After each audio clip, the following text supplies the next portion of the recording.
Evening, everyone. Wow, sound is high. I could stand, in the conference room and you could still hear me probably. Welcome to the Lakewood City Council study session agenda for this Monday, September 12, 2022. We have a host of very interesting items for discussion tonight. And the first is a presentation from our own Pierce County Library System, Executive Director Gretchen Casserati and Board Chair Jamelin. And I'll let you guys introduce yourself formally for our record here and for the folks who are observing from home. But thank you both very much for coming. Fantastic. Is it as loud for you as it is for me? Yeah, go ahead, Gretchen, introduce yourselves and Jamelin. Good evening, everyone. Mayor Whalen and Council. I'm Gretchen Casserati. I'm the new Executive Director of the Pierce County Library System. I've worked in public libraries for nearly 20 years now. From my first job as a children's librarian at the New York Public Library, moving up into administration through Connecticut, the last decade in Meridian, Idaho, where we completed a number of capital building projects, including a renovation of a business and technology library downtown, a tiny library, shipping container for early literacy library. That was a very fun project to work on. We were honored to have received the National Medal for Library Services by the Institute of Museum and Library Services in 2019, which is a distinction I know the Pierce County Library System received in 2013. That was for the work under my leadership for community outreach and innovative spaces.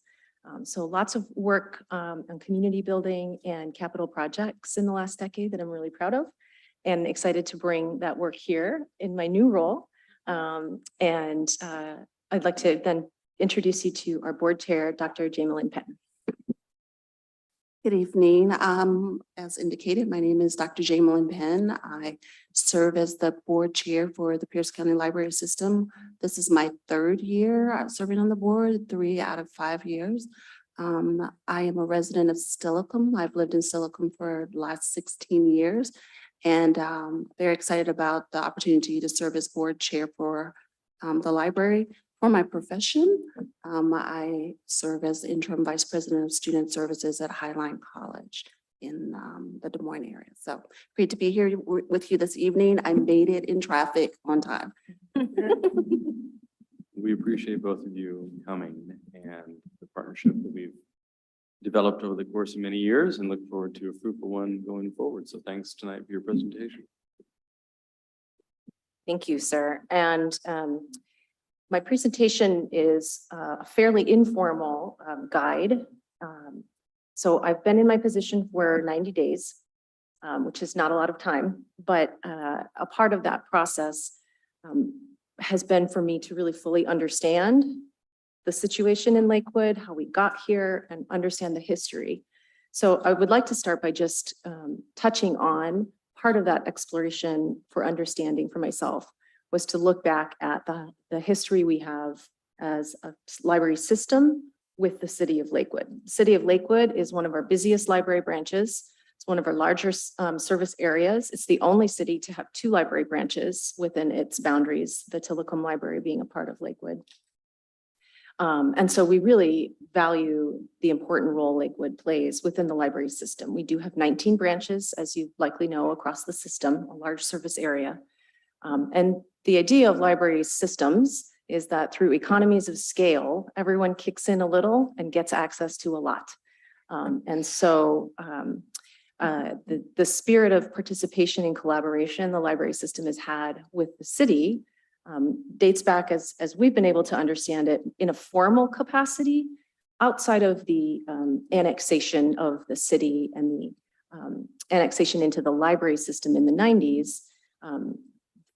The history of the building and the downtown area was what was really a catalyst for a formalization of the partnership between the city and the library system. The library building, the Tensler building, is a beloved community institution. It is very clear to me in my short time here how beloved this building is. It has been described as the heart of the community, a cultural landmark, a community grounding institution. It's very important for me to state that I understand that and we respect the deep history and emotional connections that people have to that facility. That facility was built in 1963 in a time beyond where we are at with building codes and all the issues around, ADA compliance is another example. So we understood as an institution that many of our library buildings were aging.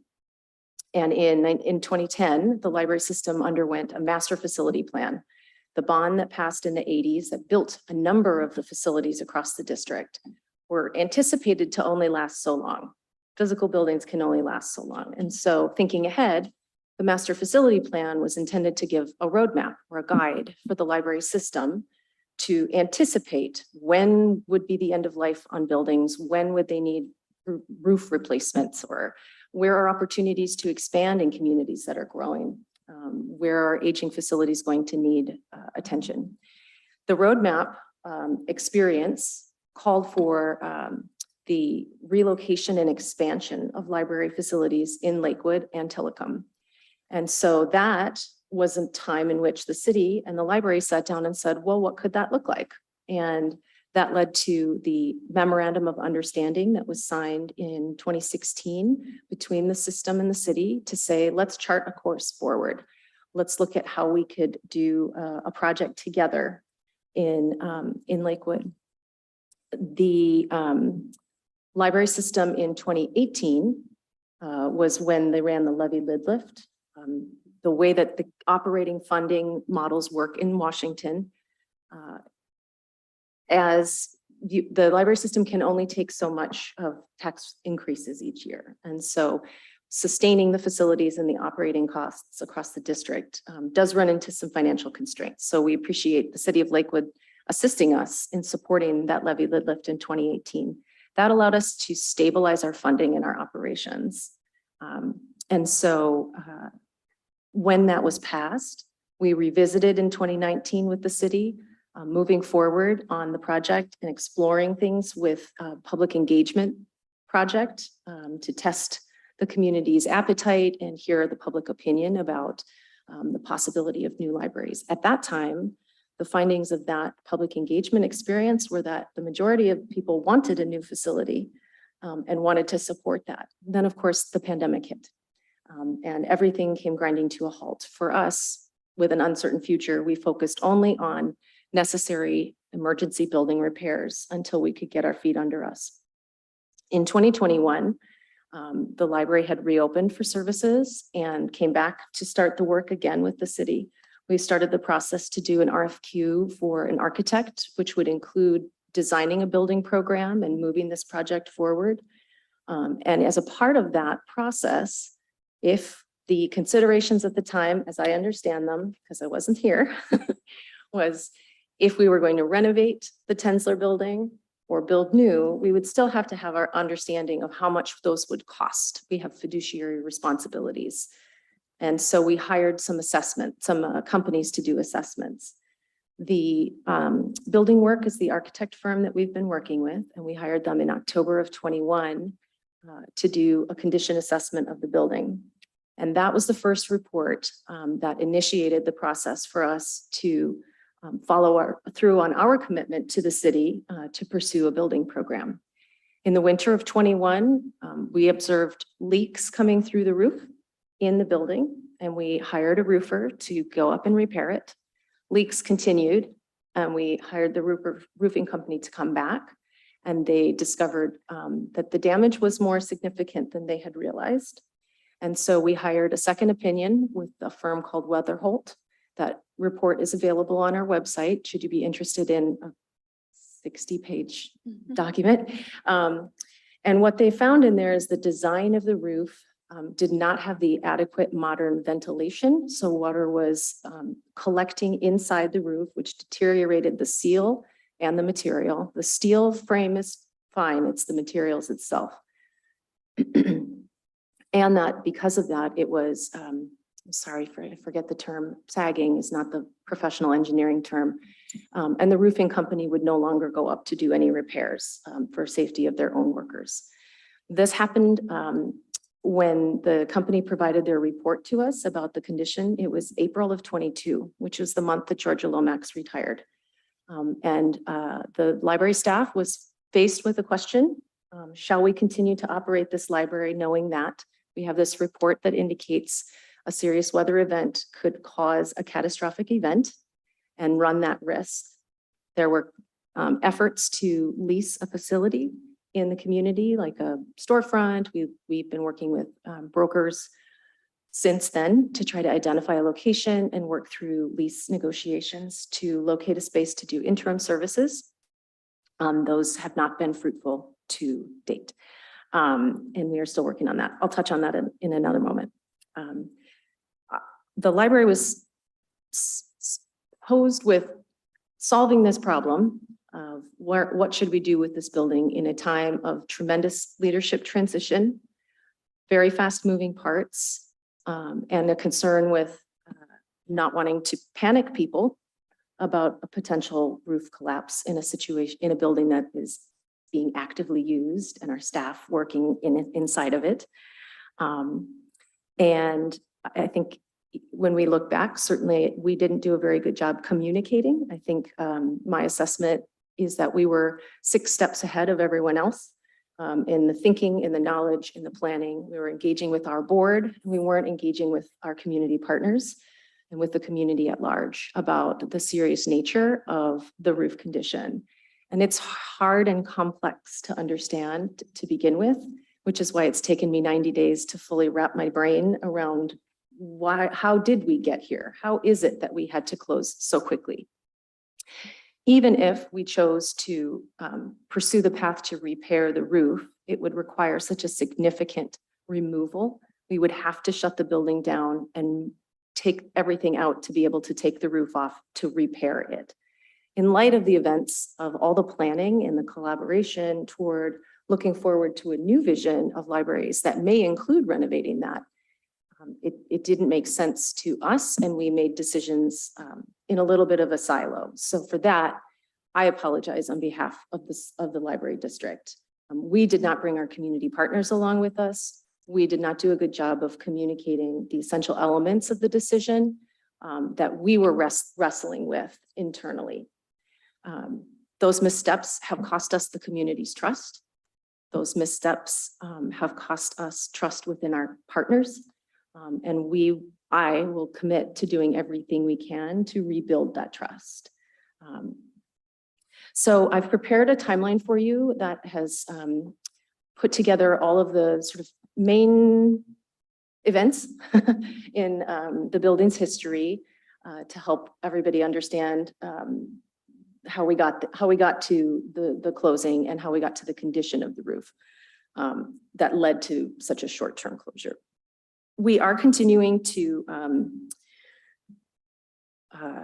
pursue interim services as well as a facility. So as I mentioned, we are working as quickly as we can. We were, I think, perhaps overly confident that we would have had a lease by now. We actually started working on a lease negotiation as early as May.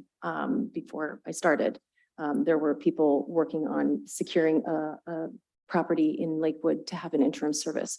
We, you probably don't know this, hired an architect and fully built out a design around a space. We were ready to go, and the lease negotiations fell through. So we had to pivot and look for new properties and start over the summer. So we have been working actively and as quickly as we can within the available properties that there are for us to pursue for a library facility.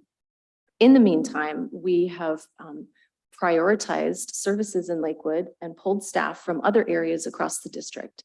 And over the summer, we continued all of our regularly planned programs, story times outside, and events around the community, which gave us time to plan for fall. So the staff have been coordinating with community members, community partners, including the city. We are just so grateful to John and Becky and the staff at the city here who have just constantly been there to offer advice, to offer suggestions. And in the case of this fall, offering this chamber, we'll be able to offer story times and adult programs out of City Hall, as well as with a number of community partners that now I can't remember, but I have a list. And here we go. It's Lakewood Historical Society, Clover Park Technical College, Harry Todd Park, Pierce College, Fort Stillicum, Springbrook Connection, Tillicum Community Center, Maple Creek, the VA Community Living Center, Lorene's Place, Springbrook, a number of places around town. So we have accepted that for now, while we continue to work on finding a physical space, the library has to be out in the community. And so we're really grateful to the city and the other partners who've stepped up to allow some space for us to do that while the planning continues. So it is harder than it has, than we expected. We have worked through finances as a part of, I mentioned, having a fully designed architectural build out plan for a space that fell through. We've also made all the financial arrangements to reallocate in the budget so that we are ready to take action as soon as the space is able to be moved on with a lease and the designs and everything. So we are queued up to easily and quickly reallocate the funds to be able to do a capital tenant improvements or some kind of a build out depending on the space. So I think it's worth, as I mentioned, we didn't do a good job of communicating leading up to this. So I do want to just kind of take a step back there to really just honor the criticisms that we've heard. I've listened to city council meetings. We have people that come to our board meetings, and Connie Behe, our deputy director, and myself have gone out into the community a lot to talk to people and to listen to people. We hear the concerns about it being a botched transition, about our actions being disrespectful to the city. We have heard that it was too fast of a transition and that people felt betrayed and a loss of trust in us. We've heard that the library is the heart of the city and how proud people are. We've heard about the concerns of the loss of access for kids, for seniors, and for folks who are otherwise marginalized, low income, who have a harder time accessing services. And we've heard about the concerns of paying taxes and feeling like you're not getting services. We hear you. We are tracking those concerns. We are responding to them when people want a response. Sometimes our job is just to listen, but we're also organizing all of those so that as we make decisions, we can make sure that we're honoring those. And we can ask ourselves, are we, and when we make this decision, honoring those concerns about taxes or about services? And I think that's just important to say in the hopes that that assures you that we are listening and we hear that. I know that you're hearing it a lot and that we are listening to those same messages and tracking those for ourselves.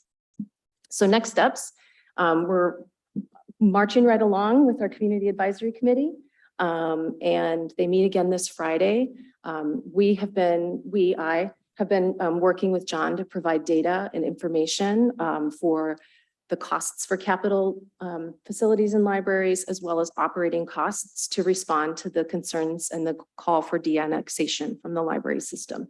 So we're providing as much information as the city requests and continue to work with them on the Community Advisory Committee as well. And as the new person in this role, I'm also trying to look ahead and to try to anticipate what the next steps will be. So John and I have started discussing putting dates on the calendar for joint meetings with our board and with the city council. I've started a project plan for timing of a building program. What does a timeline look like? I've been pulling and educating myself about funding resources. And so we'll be starting to talk with our board as we look ahead as a part of that process as well. Buildings are not cheap, as you very well know. And so we want to be realistic about how we pay for things and what that will take, as well as how long some things can take. If we have to run a public funding measure, for example, to pay for a project, that may be a challenge. And so we need to be realistic about that. So I'm trying to do the homework now so that when we get to recommendations, we are ready to go and take action. I can see from that timeline that our relationship dates back a very long time, and you all have been waiting for a library in Lakewood for a very long time for something to happen. I feel very lucky to be walking into a challenging situation where I know I will learn and grow. But also that this is a community that passionately loves and supports their library. And how lucky are we? And from my experience, my background and my passion for libraries, I'm excited about the opportunity to work together to have a vision for libraries that everybody can be excited about, that can be aspirational, and that can be a community building project and process. So my hope is that our work, when we get to the decision-making part, can be really energizing and unifying. I'm grateful to the city for your partnership, for your support. As I mentioned, I'm very grateful to John and Becky and his staff as well for all the help behind the scenes. And it's been a really difficult situation. But as my mom always said, we can do hard things. And so I'm ready to roll up my sleeves and get to work with you all as well. Jamilyn, would you add anything or? What I would like to add is the information that you've provided has been very straightforward and I believe clear. I'm a relatively new board member, indicating that I've been there for 3 years. And so some of the information that Gretchen identified predates me. We also are a newer board. I mean, I think 3 of the members have not been there more than, no, 2 of the members haven't, 3 of the members haven't been there more than a year. So relatively new, they're coming into because the board transitioned right along with the leadership. I have one other person that's more senior than I, and we felt informed and understood internally what was happening. We led with the idea that we wanted both our the personnel working at the library to be safe, and that anyone walking into the library, the public, the citizens that use those services, that they too would be safe. And understanding the state of the building, the feedback from those who had looked at the roof, who were not willing to put themselves in that same situation. As a board, we could not in good consciousness say that we wanted to continue to leave it open. And so when given an opportunity to provide feedback, the feedback was, let's protect our staff and our citizens. And so that was there. As Gretchen has come on board, we are learning more. She's keeping us informed, educated, we're moving forward. And I have trust and confidence in the fact that she is the person that is going to lead us with this charge of finding the new building, of working collaboratively with you. We are willing, and we've been talking about this a great deal about having that partnership board to board, sitting down. I think that's important, particularly looking at a situation like this where there's been a breach of trust and confidence. But I feel confident in the role as board chair, but also as a citizen of the community that that we can find some resolve here. So thank you. And that's what I want to share. I'd be happy to answer any questions that any council member may have. Absolutely. Thank you very much. I'm just going to open it up by saying a huge thank you. I mentioned to council that we had the chance to meet with the city manager, oh gosh, a few weeks ago, and I was just impressed with the resolve to overcome some of the challenges that you have been faced in your mere 90 days. And you obviously as a relatively new board chair. And I just very much appreciate you coming in and meeting the challenges head on. And I think it's a great, you look at it, and I'll again open it up for a conversation, but we all know it's a big challenge, but what a great opportunity. It's a huge opportunity to have a fresh look with someone who's been around the country doing different libraries of the future, so to speak, and can bring a different perspective. And once we get over this sort of hurdle, this little bump in the road that we've been engaged in the last few months, I think it's an exciting time for the community to be engaged about what it means to have a library of the future in Lakewood that is fully, immersive in the community, and the community can be immersed in it as well. So we'll chat a little bit more about that. But I want to open up if there are any general questions or specifics, and then I have a few follow-ups. Deputy Mayor. Thank you.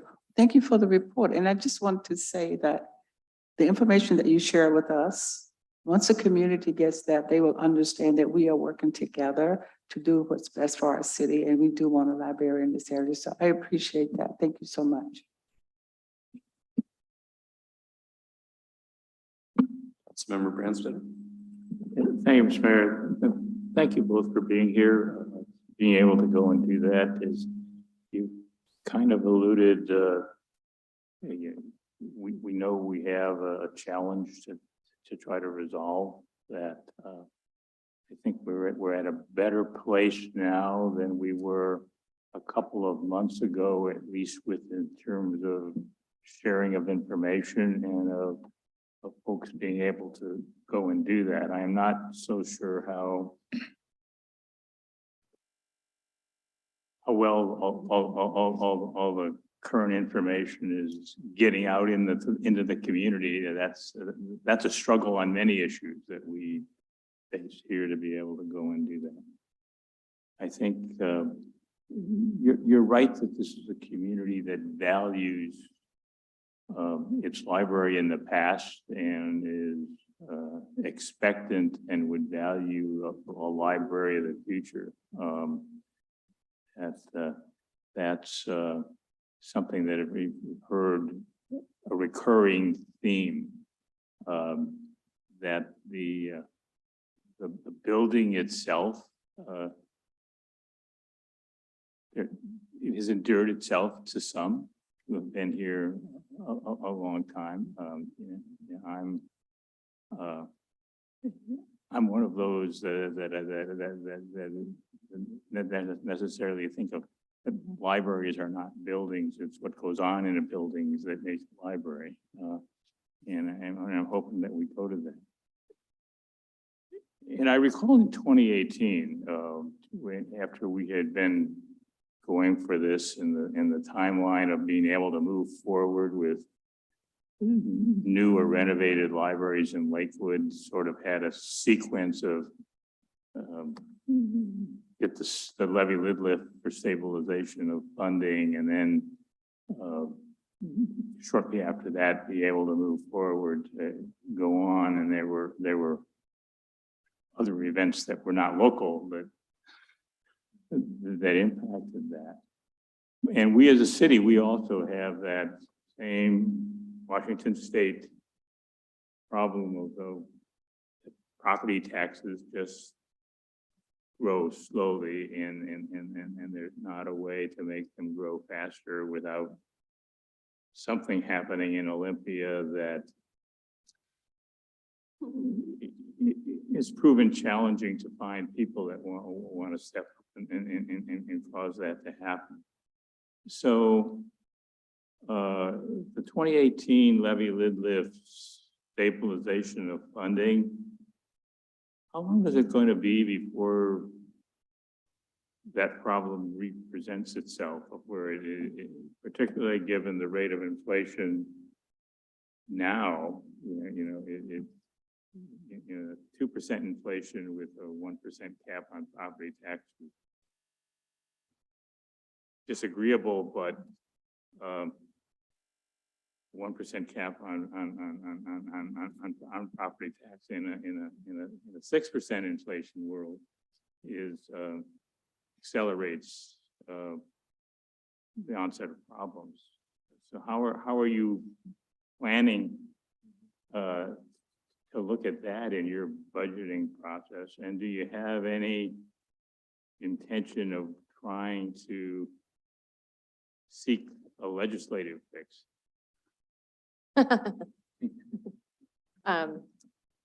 So a couple of short answers. Our projections indicate between 2028 and 2030 we'll be back in that same situation of having to contend with financial constraints. And so part of what Georgia and the team had done was create a roadmap, and that sustainability fund will help us fill in some gaps to at least get us through. If we had a year or two, we might be able to fill that. So hard to predict the future, but we are at this point looking at somewhere between 2028 and 2030 that we may find ourselves in a similar situation. I haven't had enough time to understand the legislative environment, but I know that there are efforts across the country. Library buildings have been neglected for decades, and there are billions of infrastructure needs for library facilities across the country.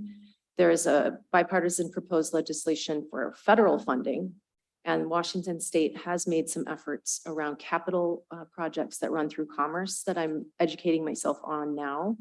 I have experience with fundraising and we have a great foundation. And so we certainly will turn over every stone that we can. But at the end of the day, if we're talking about a $25 million project, public funding is going to have to come into place somewhere. I'm not sure when I mentioned that about the legislator, I don't know what the environment is here yet, how willing, how big a lift it is, but conversations amongst library directors are don't hold your breath at this point. Well, thank you. And I do appreciate the fact that in the short term, you're going to make the presence of library services at multiple places within the community, and hopefully folks will be able to take advantage of those and be able to go and do that, and that the hosts will help with publicizing the availability and see how that works. And I also appreciate that this room is going to be one of those sites that at least once a week there are going to be library services conducted here or elsewhere in this building. And, so looking to be able to go and do that. I guess the advisory board of citizens that we have put together, some appointed by the city, some appointed by your board. That's not a real normal process.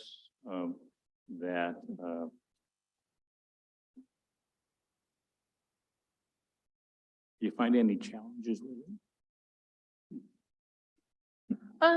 I suppose that's more me because of the operational side. And I will say it's more Gretchen because we would receive the updates about what the advisory board is doing and what they're saying. And so I would default. I would say, like many things, we were beset with unforeseen challenges over the summer. There were personal matters that pulled away some of the leaders who had sort of meant to steer the project. We had absences from Burke and some shifts around that. I think they've recalibrated. The last meeting I thought was really smoothly run. I'm looking forward to watching on Friday and the lurker in the audience. So I think they've done a really good job of road mapping and responding to what the committee is asking for and expressing, and then really shaping that process with a clear North Star still of, we got to get to a decision and a recommendation. I should say a recommendation, a decision on a recommendation to bring to all of us. Well, I know as we come to the end of that process and their engagement in it, and we're scheduled to have a joint meeting of us and your board to be able to go and do that.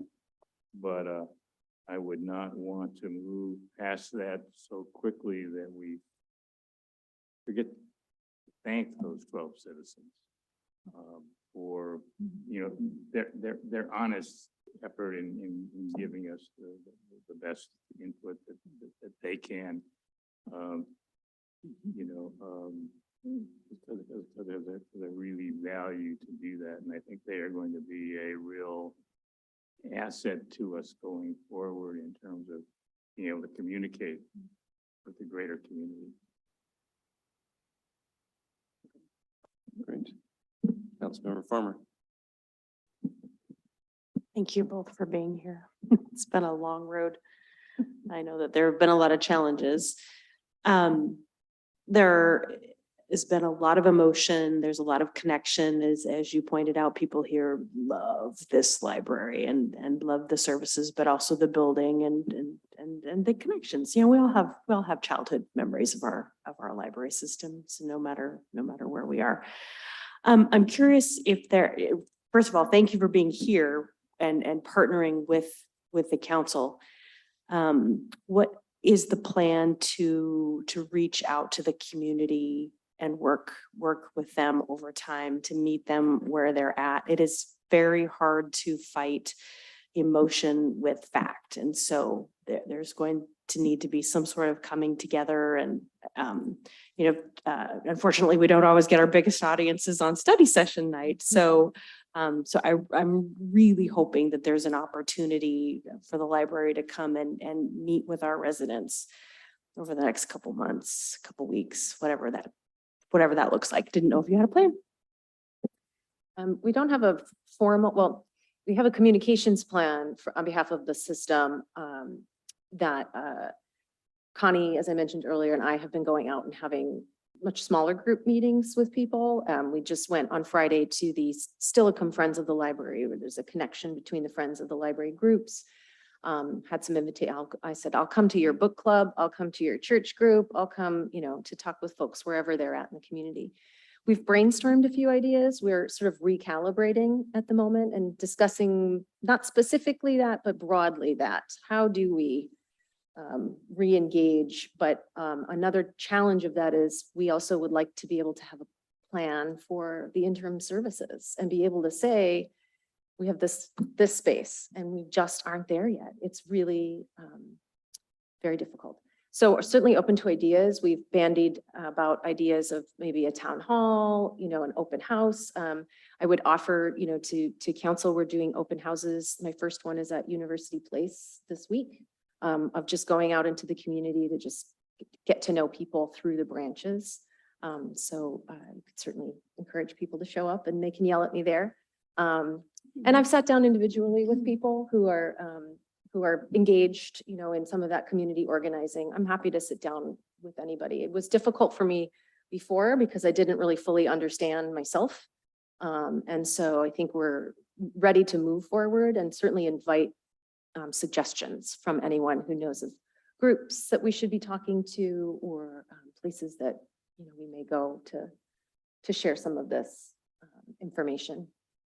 So, and part of my responsibility as a board member is to bring ideas to the table. And based on that question, one of the recommendations that I would have is, in fact, to, with common messaging, not all over the place, but to use those sessions where we are around the area, all over the places that Gretchen mentioned, to make sure that we are listening to understand, using that information, bringing it back and collaborating and talking with one another about strategies, but also using common messaging to just say, this is where we are, right? And encouraging individuals to provide some feedback that will benefit and that we can use to help build greater capacity to meet the needs of the community. So that would be one of the things that I would recommend in talking with Gretchen and the staff. I very much appreciate that. I have many ideas. I'm a communicator for a living, used to work at the library system.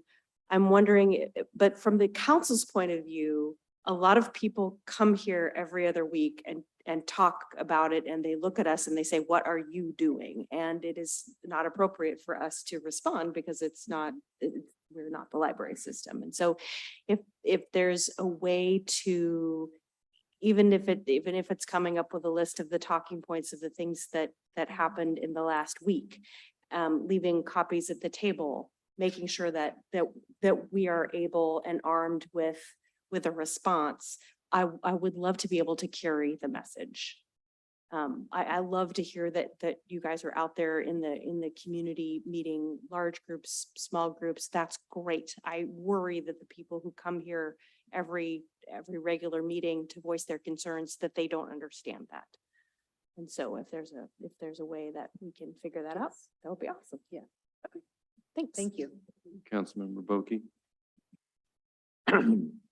Thank you, Mr. Mayor. Thank you both for being here tonight. And I would agree. I think the timeline piece really helps. At least it really helps me understand kind of what was going on and how things transpired. But I do have a couple of questions. And the first one is, if I was one of these folks that wanted to, hey, the building is solid, the building is this, no matter what the studies say.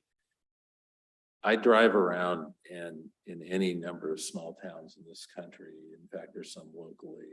there's Carnegie libraries that are now over 100 years old that are still in use. This library is now 60 years old or going on 60 years old and can no longer be used or is no longer worth keeping up. What's the difference? Building materials. Is it, okay.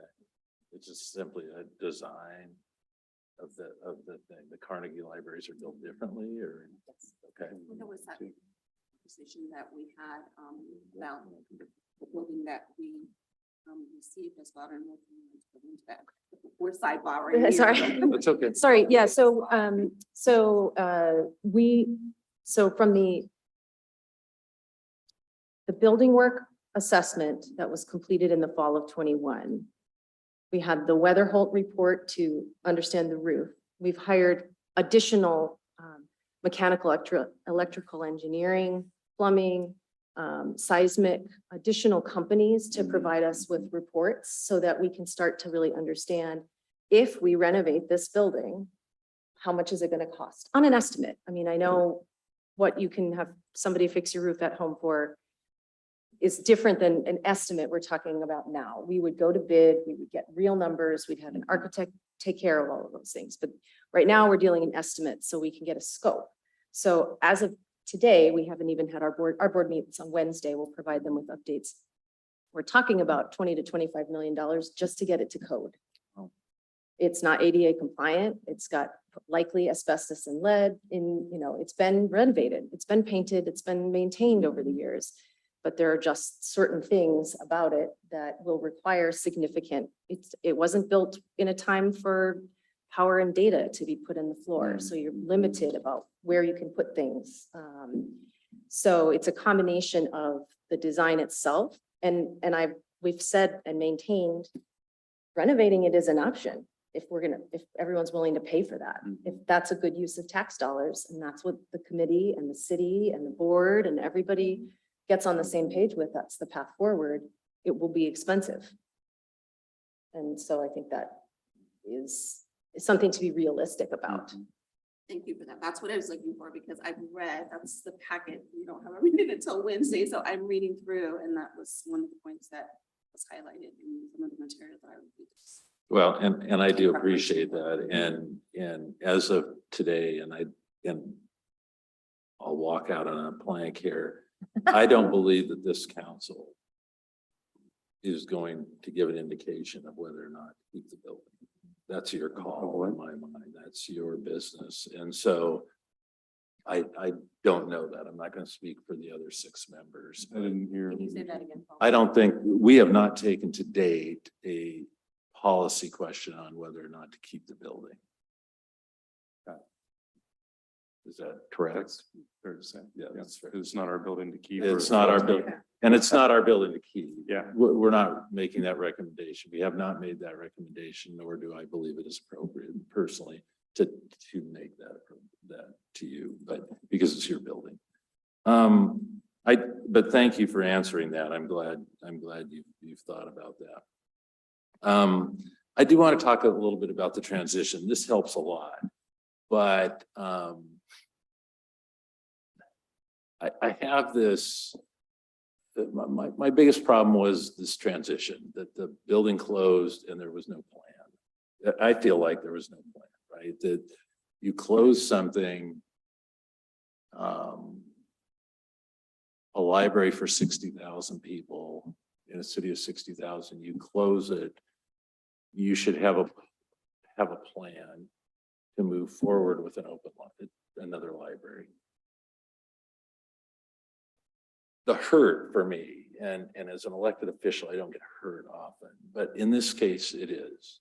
Disabuse me of the notion that if this was almost any other community that you're in, you wouldn't have done this. I feel like if it was Gig Harbor, you wouldn't have done it. If it was University Place, you wouldn't have done it. If it was any number of smaller cities that you serve, you wouldn't have done it. You might have done it in Parkland, but you definitely couldn't do it here in Lakewood and felt like you could get away with it. Demographics you're Yes. referring to the demographics. Poorer, it's browner, it's more minorities. a lot of undocumented folks, and it's just something, it just wouldn't have happened at Gig Harbor University Place. So I will speak to the conversation that we had prior to Gretchen coming on board, and that was in regard with Georgia still being here. Just a transition, we were having some dedicated conversations about 3 libraries at the time. We were speaking of Telecom, we were speaking of Sumner, and we were speaking of the Lakewood Library. And we were all at a phase of prioritization and taking a look at the facilities and making some considerations about where we would begin to either get out into community. We were talking about levies. We were talking about a variety of things that would help us to make decisions about what was going to happen. We moved forward with that. Georgia was planning along with the rest of the staff for that transition. And we really have focused on, well, Sumner, that's a whole different thing because there's a different funding stream that's coming there. But with Telecom, we really were focusing on saying, okay, what do we do in Telecom to meet the needs to support and what have you? And then we discovered the information about the Lakewood Library. And that is why we came back to look at, to say, and we, again, with that, with the board, with the members, and that would have been year 1.52 for me, to really just stop and pause. And we wanted to know, what are the architects, or what are the people who are going up on the roof saying? How safe is it or how safe is it not? And everything there led to this point. We had had copious conversations about a variety of things, meeting the needs of the diverse constituents that attend the Lakewood Library. We talked about people who are food insecure, home insecure. A lot of that came into the conversation at that particular time. But at the end of the day, where that particular board, the members that were there at that time, given the information that we had, we really did not think that it was the best space or place for staff and or community members to be in. So yes, about the demographics, but I will say that we did have some dedicated conversations about that. And that's what I personally, I can only speak for myself, had it been in University Place or in Gig Harbor or anywhere else, as a board member, I would have still made the same decision. So as a board member, and I appreciate that, it's like if an event happened, which can happen here, an earthquake, for instance, it was the judgment from what you were reading that this thing could have had tragic From the results. materials that were provided, and they do a really great job. I mean, really and truly, we're reading, we're understanding, we get the material ahead of time. Like any board, we are given ample opportunity to ask questions. We receive responses. If it's not answered on the spot, they do follow up and follow through immediately. And I have to lead with that. At the time, there were senior board members who were there with us, people who had been on board for 5-6 years in some instances, and they were also transitioning off. So I can say today that it was not for me. I'm very aware of, lean into conversations around demographics and the populations that receive services and that those that do not. And based on what I knew and understand on the recommendation, not the recommendations, but the information that was provided to me, I felt like the board made the decision that was the right decision based on the state of the facility. Thank you. And if I may add on to that, I think I can absolutely understand why that is a concern. It doesn't feel right that this would happen. But to respond to the concern that we didn't have a plan, we didn't communicate it very well, and it fell through. We had every confidence that we were going to be able to be open by this point at the end of the summer with a build out. And so that wasn't communicated. And since it didn't work out, maybe, I don't know. I was going to say maybe it's for the best. It's not. None of this is, there is no best right now. We're just in a really tough spot. So I can see that from my research and the paper trail and reading countless memos and reports and all of this, is that it was very much a knowledge-based approach to the decision-making. What information do we have? And as a newcomer, I look at this all and say, Can you imagine if we stayed open and it rained all June and the roof collapsed? I mean, that would be awful. I mean, how can we in good conscience as a public agency continue to operate knowing that there's a risk of something as severe as that? And continuing to just do business in the hopes that it doesn't happen? That's just irresponsible. And to me, that seems pretty clear that that would be a risk I wouldn't have felt comfortable taking either if we had a life safety issue like that happen. And it did rain all June. And we're rushing and rushing and rushing to try to get anything else done before the rain starts this winter. And I don't know if we're not getting our recommendation until this fall and we'll do the best we can. I don't know what's going to happen this winter. I mean, that is another reality that everyone should be prepared for, is that it rains in the winter here. So we're going to do the best we can to stave off a collapse so that we can honor that potential of renovation. But that is something that we are trying to think through the worst case scenarios to make sure we've covered our bases to be a responsible public agency with respect to life, health, and safety. Councilmember Bell. Thank you. Thank you both for coming. Appreciate the information. I think it's great. I realize that keeping your library staff safe, of course, the building's safe, and that it is irresponsible to keep it open. I do believe that it's also irresponsible to not have a plan for the residents and they have no access. So I think there's both parts there. One of the things that I was thinking about is looking at, you're having some leasing issues. Leasing. So have you considered looking at an interim solution at the town center and talking with them? That would be a great space, right? Very close by. That would be something that I would hope that is being explored. And then also, I love the timeline. I love this, and I love Councilmember Farmer's idea of having that information more readily available to the public, and especially the people that come in here and ask the questions. I would encourage you to not make it just a full list, maybe something with some icons, some infographics, possibly some translation, so it can reach a broader range of residents here. So thank you both Yeah. for coming, though. I appreciate it. And Councilwoman, I would just respond. We are working with our brokers to turn over every stone in Great. this community. I know it's another communication, a criticism we've heard is there's lots of vacant buildings around. How is it possible that you can't lease a space? I wish that we could. We are doing everything we can. We also have requirements as an assembly under zoning. We have ADA compliance requirements. We'd have infrastructure and utility. There are regulations we have to have that we'd have to meet.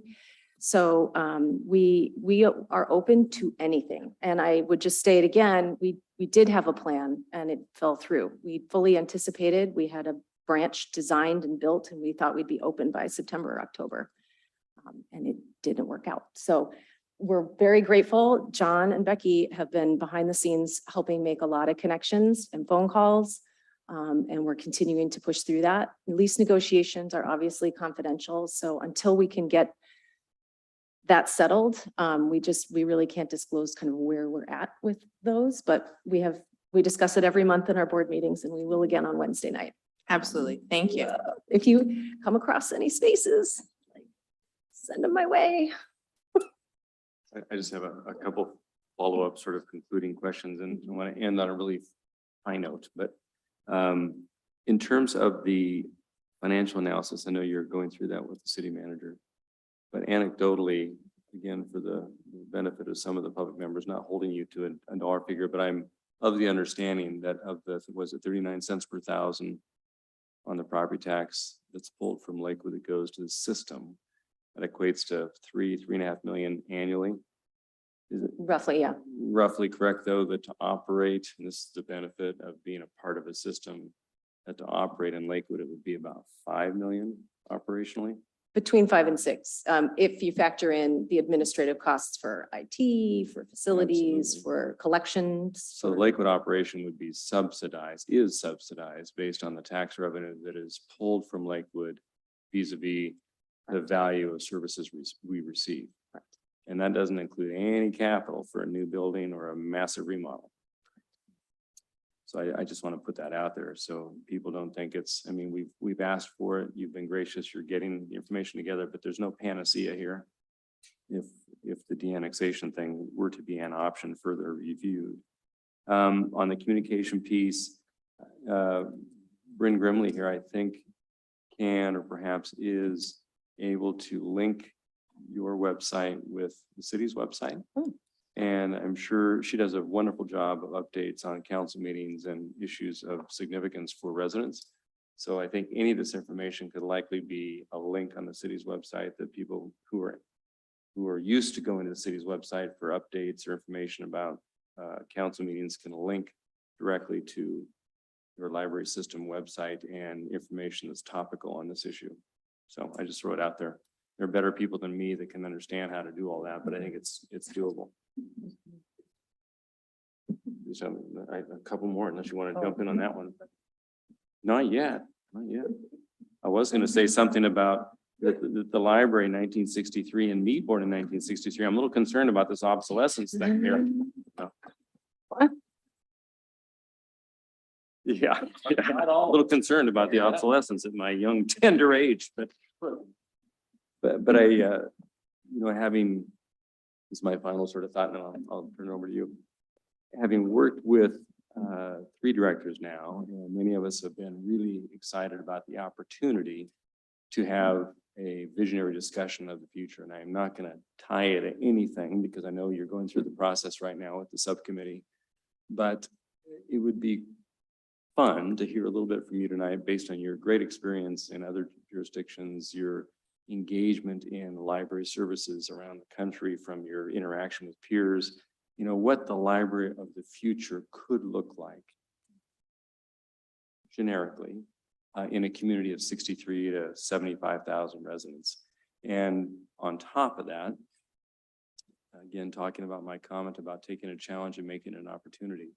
We have long talked here about the win-win opportunity for the library of the future here in Lakewood to be synergistically connected some way, somehow to a senior center opportunity or community meeting space. And in my humble preference, it would be somewhere in the town center. So we would have this great opportunity for a catalyst project that would revitalize and make this downtown center area of Lakewood hum with activity. This is the chance we have. This is the opportunity that's presented from this challenge. And I would really hope we can embrace this. There's some opportunities. Obviously, it's going to take a conversation with the people who own the property and from those of us who'd like to utilize it better than it's being utilized now. But what an incredible opportunity. We have, as part of our council goals, have indicated a strong desire to have an urban park here in the town center. That linked with the library of the future, this is a possibility for a win-win. And as we talk about the need to generate adequate revenue for a capital bond, in my humble opinion, the only way to really do that well is to make sure the taxpayers understand they're getting a twofer out of this and a real good win-win. And having the city be an active partner with something that makes complete good sense for the taxpayers and this community is something I hope we all think about, because the opportunity is now. We have one shot in a generation to do it right. And let's do it right. Because I'm going to be obsolete in a few years. So, yeah. Deputy Mayor Moss. Thank you, Mr. Mayor. I just wanted to invite you at some point when you have some tangible information, if you would just speak to our public comment periods and bringing them up to date. The information you shared tonight was wonderful. Thank you. I'll definitely bring you into Rotary. We'll set up a session for you to address Rotary once you're through your committee report and recommendation. But I'm going to throw that floor back to you about your thoughts on generic libraries of the future. How are they different? I would say that the cultural shift as technology started to advance so quickly, and even in my own short career in libraries, over the history of libraries, the adoption of technology has been incredible to watch. And it's dramatically reshaped the landscape of the work of information professionals, right? When you look something up now, you don't go to a building to look through an encyclopedia, you Google it on your phone. And the industry of libraries has recognized that makes the work we do in information literacy so important. But it comes at the same time, over 20 years or so of the lack of investment in libraries has led us to fill a lot of social service gaps in communities. So a lot of communities, our staff spend a lot of time helping people deal with drug addiction, mental health challenges, on top of the goals and the things we want to do around supporting literacy for young people, supporting seniors in the community. And so it puts quite a strain on the life of a librarian in a public library in America that is not unique to Lakewood. In terms of building designs, the library of the future is built around people and less around stuff. Books are still important. They're always going to be important, particularly in young people, even though everyone thought kids will abandon books for ebooks. They don't. They're actually 60% of our circulation are youth materials. Kids still read books. And as a parent of a child who's learned to read, I don't want to buy all those books. I can't afford to buy all those books for that reader. So, I'm that parent who would go check out 50 picture books or easy readers at a time. So there's still a functional need for youth literature for sure. Libraries tend to be designed around people and how they interact. And so trends I've seen that I think are really effective is switching the way we thought about designing libraries around the stuff we had, all the books go here, all the computers go here, to the way people use them, what they're trying to do or accomplish. Because somebody who is using a computer in a public library to apply for a job is there, and the way they will use that computer is going to be very different than the kids hanging out after school playing Minecraft. And that's where we would see behavioral tensions of an adult being mad the kids are too loud. Because we put the stuff together, but what they're trying to do is very different. It affects their behavior, right? So designing computer access in pods distributed through a space to allow social service, not social service, social activity to happen in a space that facilitates that and welcomes that, where moms can chat from after story time and have their coffee and let their kids play, to somebody who's doing research for a college class and they need a quiet study area. So flexibility is really key in a modern library design. This is a great opportunity to tack on to the comment about Carnegie libraries. Also, almost every library I've seen that has a Carnegie library has had to add on or build around to add the modern functionality because the building was built in a different time. Accessibility, for example, they didn't have ramps, to get a wheelchair into a Carnegie library. So I've seen some pretty creative designs around that. I think the other piece I would just comment on is really technology, and it's an area that our library system has room for improvement. We are a pretty traditional system, but there's a lot of really exciting work being done in supporting economic development, the business community, STEM skills, workforce training, when you integrate technology access into your space. One of the projects I shared with you, Mayor, was a renovation of a building called Unbound in my last community. And that was a business and technology library where we helped small business owners learn how to make customized tools for their businesses. This woman, for example, ran the chocolate shop in downtown, small business, mom and pop shop. And she came in and we taught her how to use the 3D printers to make a mold that then she made a form of and took back to her store, and she could make customized chocolate shapes to support private events, fundraisers, lots of different activities. So there's so many ways that we could be using technology through the libraries in a community that I find really exciting and energizing.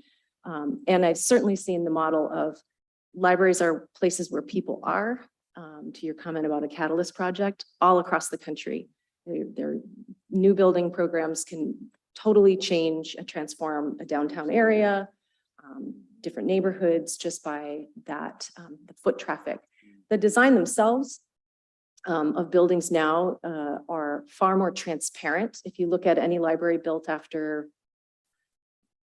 2000s, let's say, certainly, huge glass windows, lots of transparency with the light, natural light, big meeting rooms, multiple meeting rooms and study rooms, media labs, things like that. So I'm riffing. It's not a question I was prepared to answer, but. I love it though, because that's what I asked you to do. And I'm thinking once in a generation opportunity, the Lakewood Library and Community Center at Central Park, Lakewood. So anyway, something like that. Just saying, Mr. Branstetter. And we got to move on here. Yeah, on the design of what does the future library look like? And I'll just offer this observation that goes back to some challenges that we have had as a city. And I go back to when we were developing our vision for the city. And we went and we were a city of 60,000, and we were looking to have a vision for us. And we did what seemed to be the intelligent thing. We hired a consultant that helped cities develop their vision. And the consultant got us to a generic vision of a city of 60,000. Okay, that when the council looked at it, we said, the uniqueness of Lakewood, that our demographic diversity and things like that, you know, that we don't need it, and actually we don't need a generic solution. So, you know, we went back and we really reworked it in-house with ourselves and with our staff primarily to be able to go and do that. So you know, and I would not like to see that.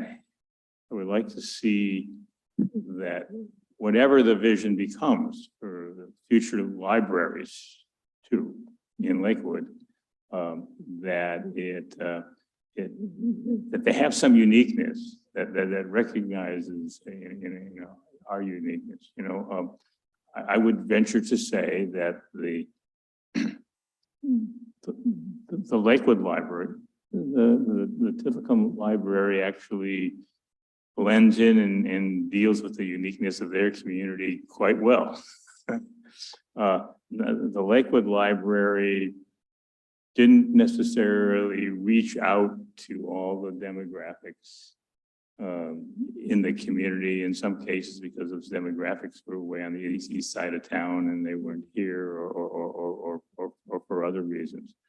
But I certainly hope that that is as the mayor says, as a new library becomes an opportunity that we make the opportunity, the solution to the opportunity fit the community.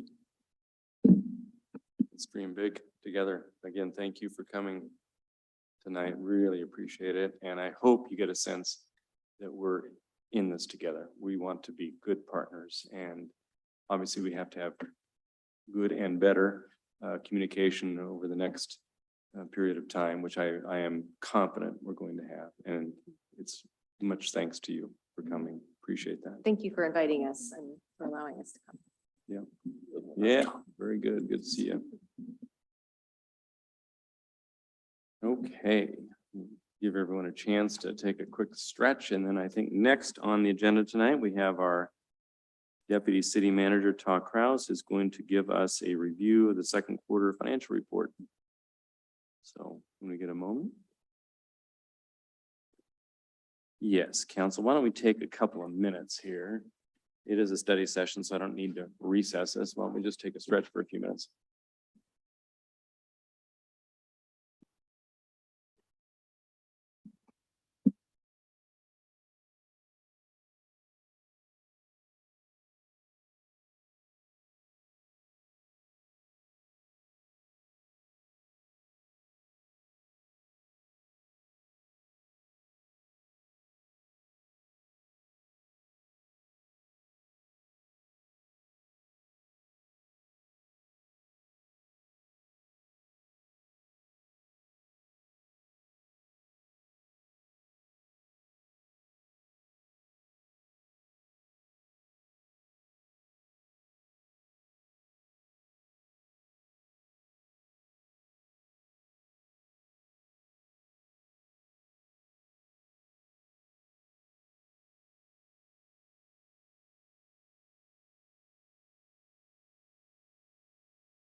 working on getting that way. Exactly.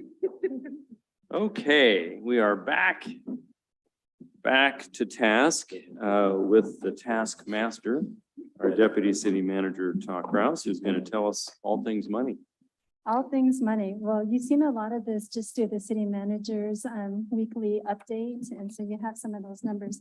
But the page that I want to start off with is on your agenda packet, page 5, and this is the summary of the general and street fund operations. And it's this page here. One more, okay. So this is through the second quarter, and what we have shown here is the 2021, the annual, as well as the year-to-date actual, so you can see how that compares to 2022. And I made some projections on where I think we should have been, just looking back 5 years. So taking a look at the revenue side, on the operating revenues, we are up by 558,000 compared to 2021 actuals.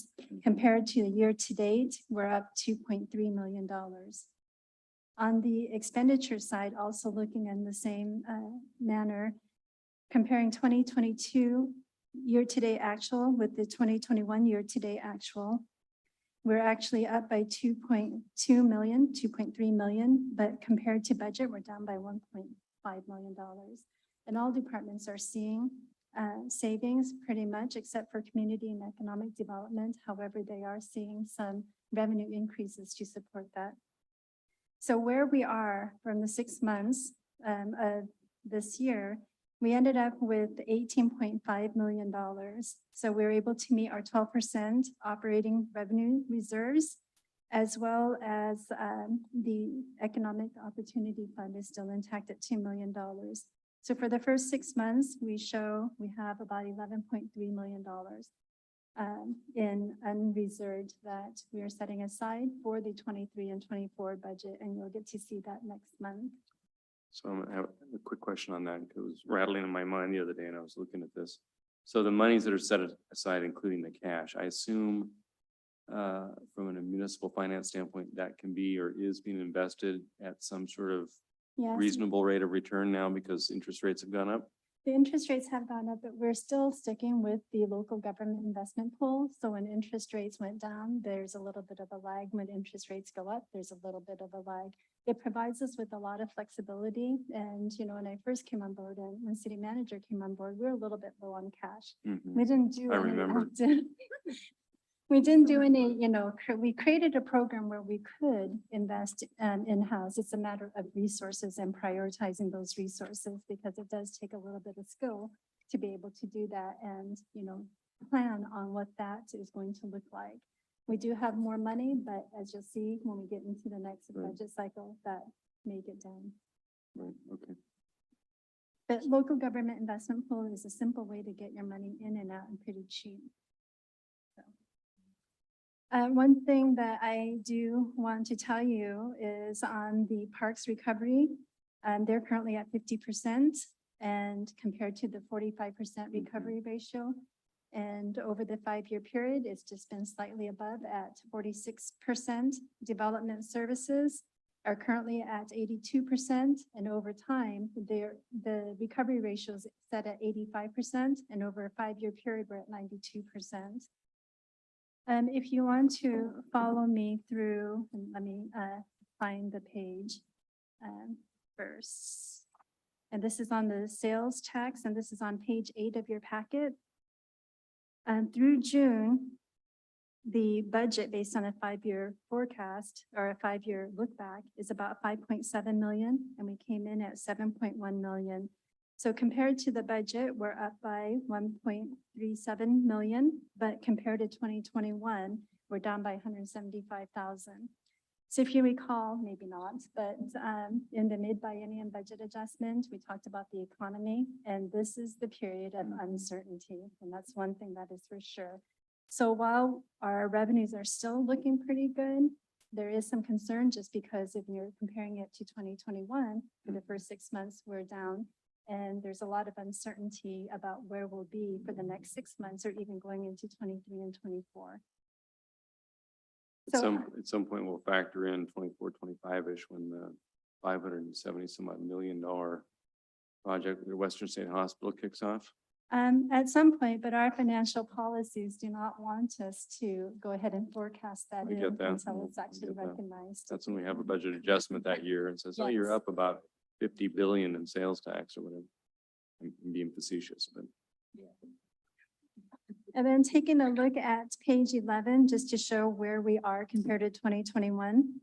On the retail trade, we're down by 392,000 or 11.5%. And that's the one that you want to take a look at Right. because that's where we generate most of our sales tax. And then on the services side, we're up by 168,000 and food services and drinking places are still up. So those are your restaurants. Construction is seeing a dip, but we've also heard the availability of materials and delays in projects and such. And those are the big three items that I wanted to highlight. And then outside of that, I really didn't have any other updates, but I'd be happy to take those, any questions you may have and further elaborate. are we hearing anything anecdotally from Ms. Newton with economic development about what we're hearing on the street on the retailer side as to why they're experiencing a slight decrease in sales? Well, on that side, there is a shortage of vehicles. And so you're seeing a decrease on the motor vehicles and park dealers. If you drive around the lots, you're not seeing a whole lot. True. I did hear that it's supposed to be better at the end of the year, but That's a big it's one. dependent Yeah. on a lot of things to make that happen. But that is the big one there Mhm. for us. Okay. Mr. Inventory, right? Absolutely. Mr. Brogan. Thank you, Mr. Mayor. Can you talk a little bit about the REIT? I'm not sure what page we're on. Sure. So the real estate excise tax is doing very well, and I will find the page and I will get you to that part.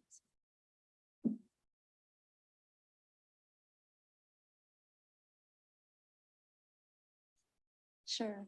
Okay, so the real estate excise tax is on page 78 of your packet. Mhm.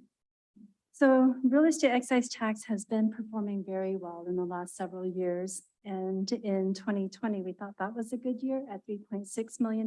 It actually came in at about 4.6 million. The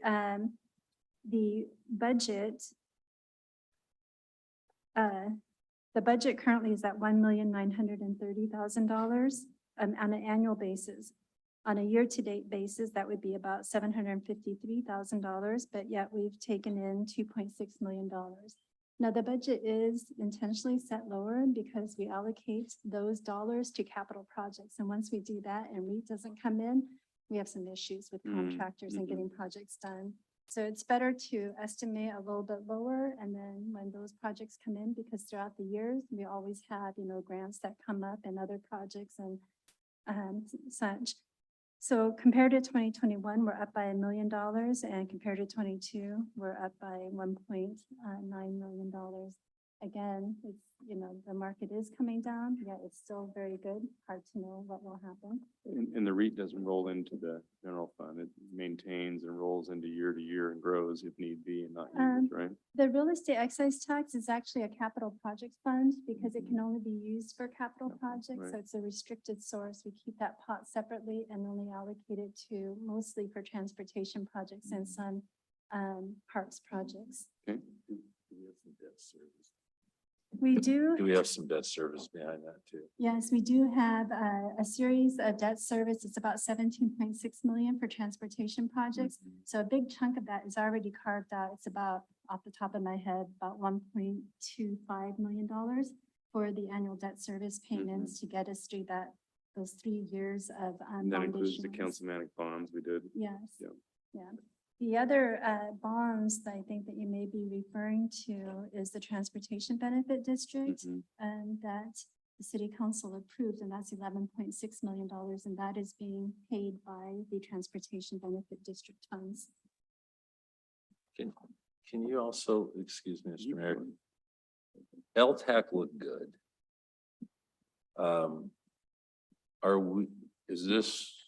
Is everything up and running normally now in your mind for LTAC? I mean, the comparisons look great, of course, because in 2020 they were not good. But we seem to be doing very well. Is this norm, everybody up and running pretty well? Is this the new normal? This is what we want. It is Going what into we're seeing. efficient- We are seeing an increase just overall from activity. I'm not aware that there's been any, anomalies where we would see this increase. So we are anticipating it'll be about 1,225,000 at the end of the year. Mhm. And Which is significant. When we started years ago, it used to be 400,000 or 500,000 a year. then it keeps going up. Yep. So you're happy with the report? Well, I was With gonna some ask you about, caution? yeah, can you explain for me why we're having such a dip in fines and forfeitures in the court? For a number of years, I was tracking that and just overall, just the fines and forfeitures have been down. So if there's less officers out in the street issuing citations, that's going to be one thing. It depends also if there's deferred sentencing or,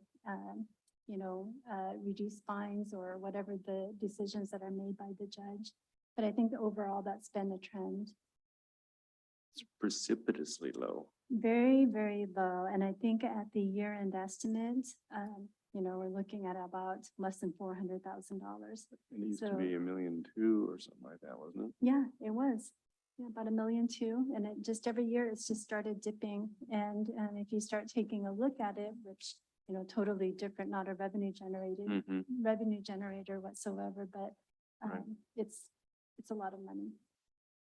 But it is a reflection on what may or may not be happening with regard to charging and prosecuting misdemeanors in the city.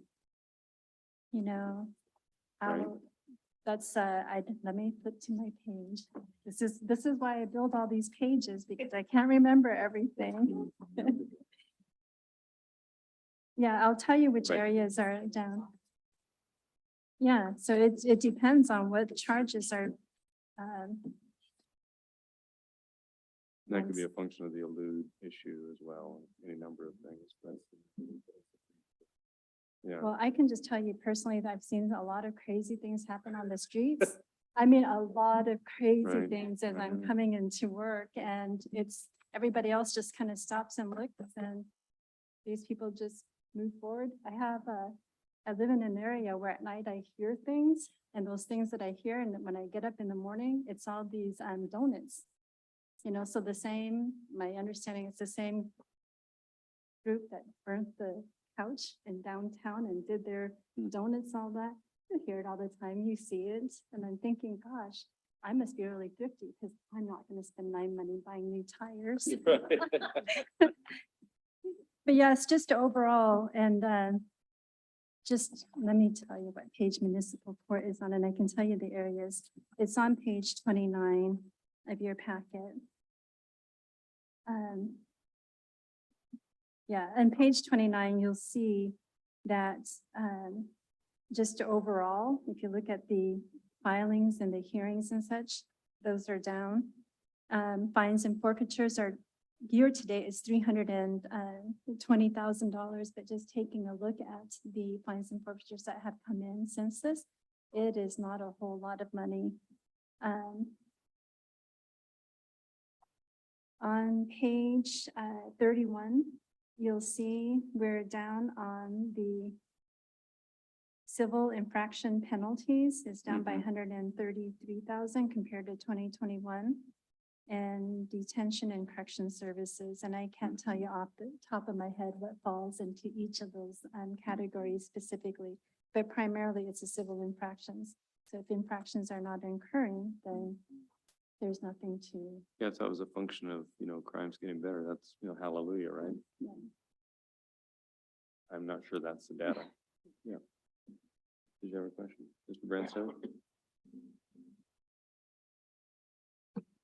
Yes, since you've emphasized where other pages are, on the sewer availability funds and on, and related to that, where we, at the beginning of the pandemic, we extended the period of time that folks who were paying that had to actually hook up if they were reaching their 5 years. We said, well, you don't have to. as it's going on. Is that extension still in place? And are those, I noticed that my sewer bill from Pierce County has gone up. And so does that result in an increase in the sewer availability charge to those folks, primarily in Tillicum, who are now adjacent to sewer lines or who are about to become adjacent on a number of projects that we have that are actually going to moving forward? I don't remember off the top of my head what that sewer availability fee is. But if your sewer surcharges, because you are hooked up, has increased, then the city's portion will also increase the revenues that come to the city. I'm going to guess that with the sewer availability, if those fees are gone up and people have not hooked up, all they're doing is paying to the city as opposed to the county. But we get greater portion from the sewer availability. So you think that originally the sewer availability rate matched the Pierce County sewer rate? Okay, and if we continue to do that? I don't have that information off the top of my head. What we do get is, so finance is responsible for doing those billings, and we get that information from our public works engineering department. They provide us with that information, but I believe they get their information from the county to tell us what to bill. I don't have the history of what that billing has been, but it's something I could add a little bit more to if it's an interest.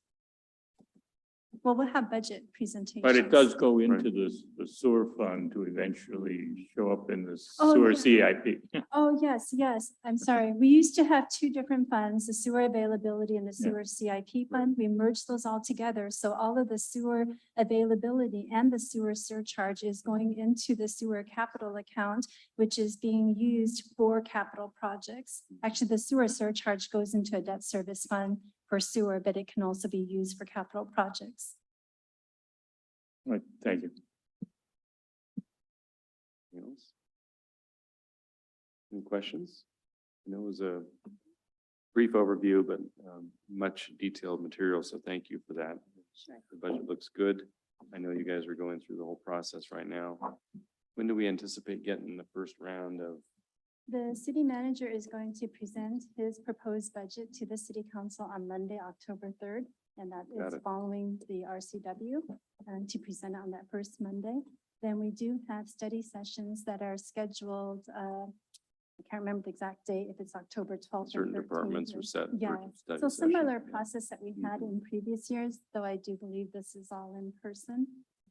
Yeah. Yes. So you'll Great. see similar details and you'll see Sure. where that one-time money is being proposed. Very good. Well, thank you again for your solid work and very thorough presentation. Appreciate it. Thank you. Okay, so next we've got the review of the American Rescue Plan Act request for proposals based on council guidance. And for this, we're going to call on our long range and strategic planning manager, Tiffany Spear, who I understand will be joining us virtually. Yes, good evening, Mr. Mayor and members of the council. I am going to share my screen quickly, but just a reminder that where we're at in this process. In July, essentially, the council provided direction to staff to go ahead and put together some requests for proposals that would cover a couple of priority areas where the council expressed interest in using ARPA funds for, I would term them legacy projects or sustainable long-term investments in the community that people can point to in the future and say, this is how the city used its ARPA funds. So what I have for you tonight is just a quick summary of where we're at financially with ARPA, and also then the purposes for each of the requests for proposals that were provided for you in your packet. So as was just actually included in the second quarter financial report in your packet for this evening, the Lakewood has now received its second tranche of the ARPA dollars. So the full award has now been received by the city. Through your motions and ordinances to date, 7.2+ million have been allocated to approved expenditures, which leaves a little less than half of the funds still available. The council has verbally approved the use of some of those funds for the Lakewood Police Department body worn camera program in the next biennial budget.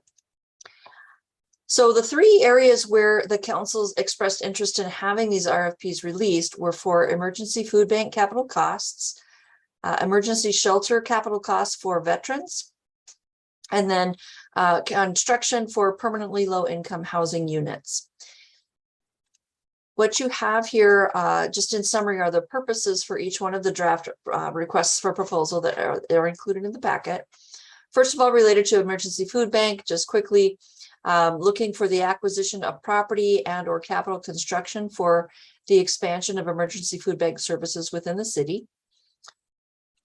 The second is at this point drafted to say it is funding for capital costs to provide veterans emergency shelter and transitional housing located near veterans supportive services. And I know this was a question that was raised as council was reviewing the materials for tonight. This is intended to be within the city of Lakewood, and if that's not clear in the application, we'll be sure to amend that before it's released. The third is providing permanently affordable, or I'm not sure if deed restricted would be the perfectly correct term, but these units would not be turned over within 5 years and become market rate. These are intended to be for at least 25 years or some longer date, available and affordable to those at 30 to 60% of the city's area median income. And also these would be located within the city of Lakewood.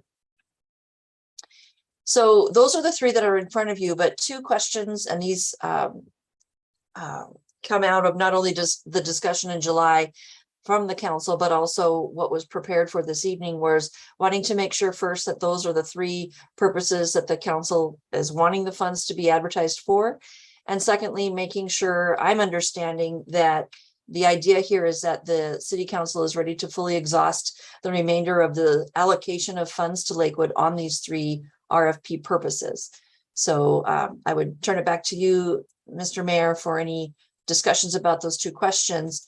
Next steps would just be, if you're ready to have the city release these, we would do so for a 30-day window. And then the city would review those proposals or responses received to make sure that they are responsive to the RFP requirements, and then bring forward to you the applications that are responsive and have your ability to make decisions on which one to award funding to. But coming back to those two discussion questions, I'm ready to answer any questions or provide information council needs.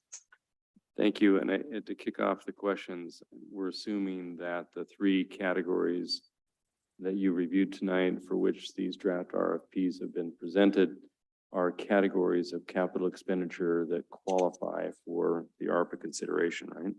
Yes.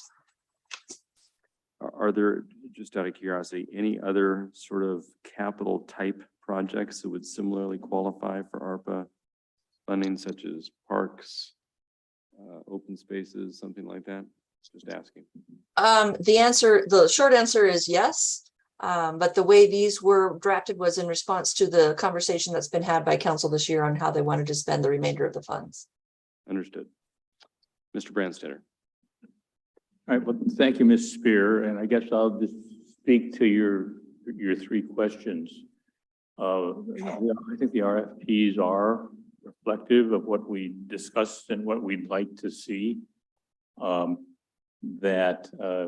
In my personal view, I would, the second question is, I think that the answer is perhaps 75 or 80% of the remaining ARPA funds would go against responses to these RFPs.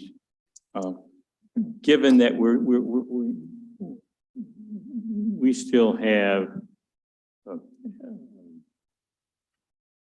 quite a bit of time before we have to obligate everything, and that would give us some ability to deal with something that comes up emergent, to be able to go and do that.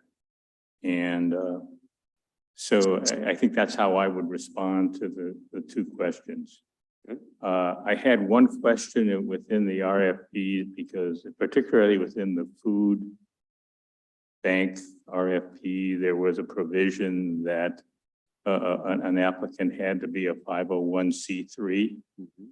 And some of the food banks in here are faith-based organizations that fall under a different section of 501. They're not a C3. They're going on, but they provide those services. And would that may be overly restrictive in that particular RFP. To where somewhere there, some of the smaller food banks are not 501c3s themselves, but they're faith-based groups. Okay, thank you. Did you have a thought on Ms. Spear on the 501c3 or C6 is the other one? C6, I know, are for trade associations. I'm not sure if that's where faith-based organizations would fall. I'd have to do some research. The 501c3 language probably is dropped in from a template that was used to help draft RFPs for your review. So it's certainly not something that's required in the, we can change that as needed.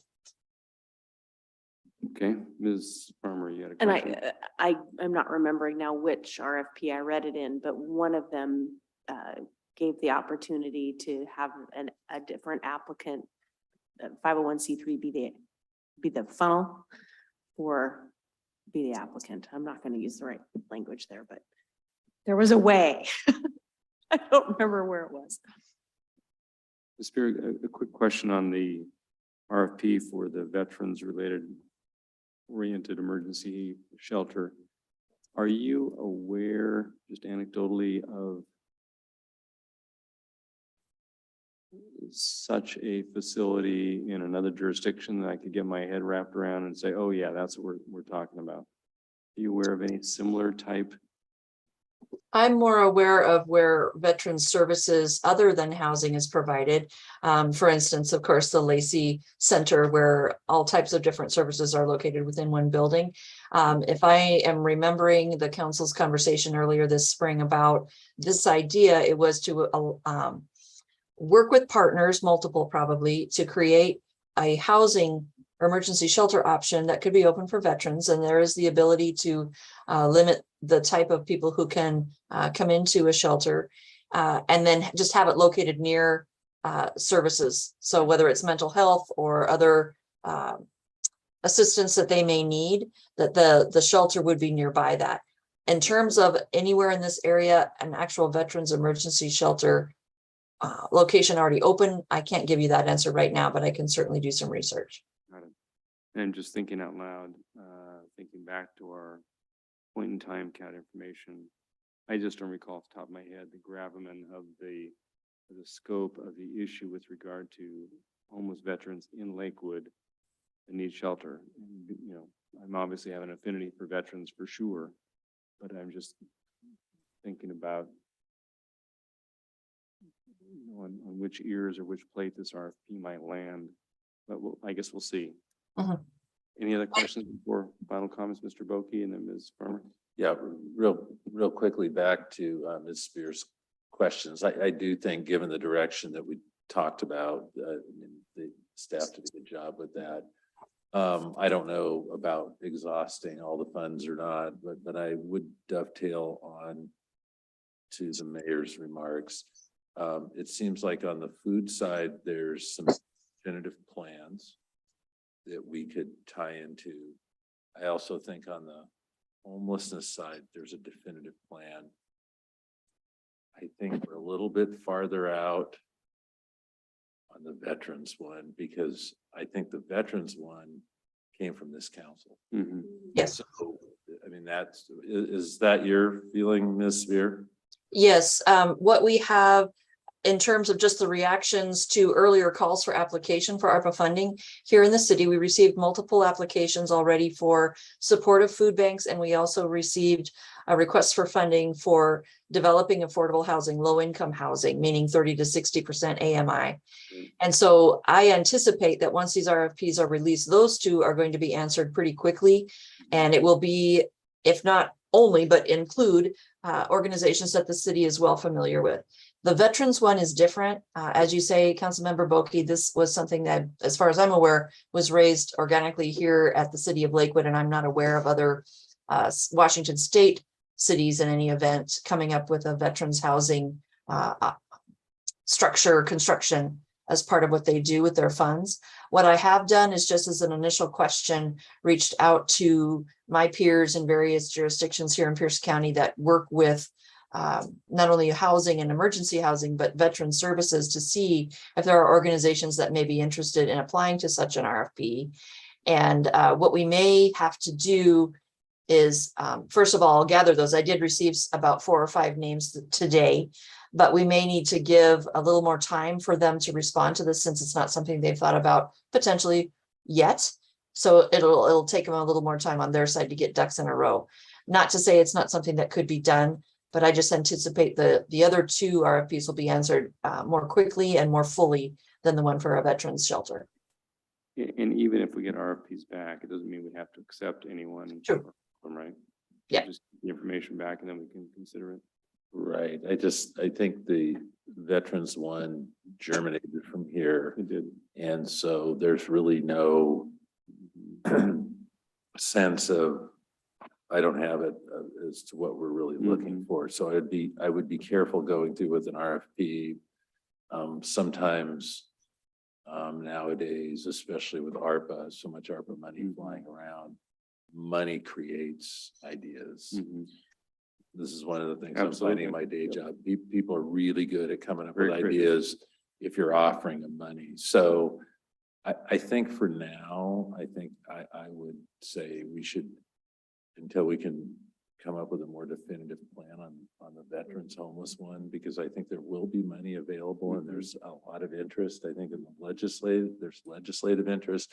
I think there's a lot of interest, but I think that we have to have a little bit more ingredients, kind of an idea of what we're trying to accomplish. Absolutely. Rather than where on these other cases, I think we know we've already set some money aside, for instance, for LASA. There's ideas out there that are ready to move forward. I think a veterans facility would be really great, especially for older veterans who deserve a place to stay. I think there are a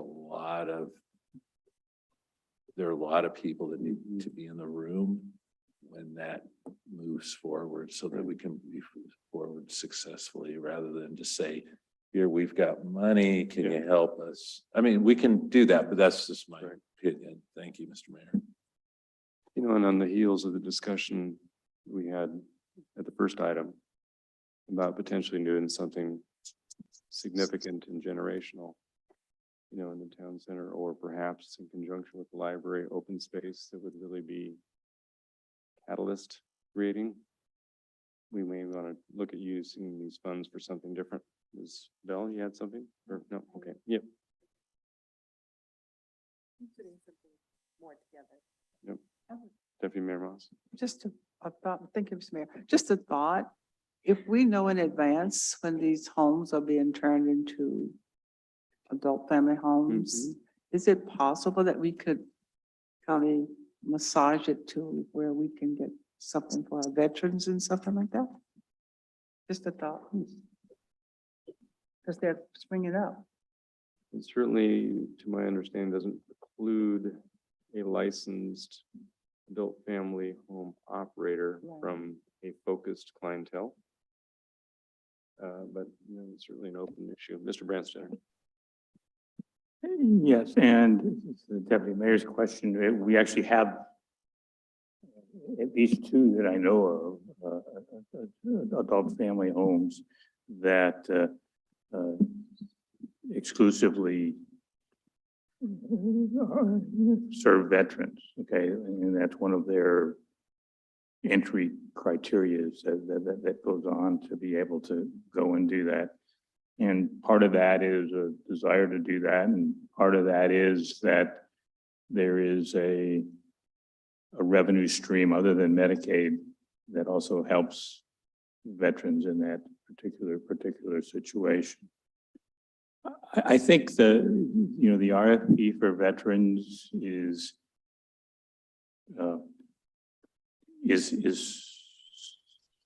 somewhat has to be somewhat less prescriptive than the other two, because the other two, we sort of know exactly what we want to be able to go and do.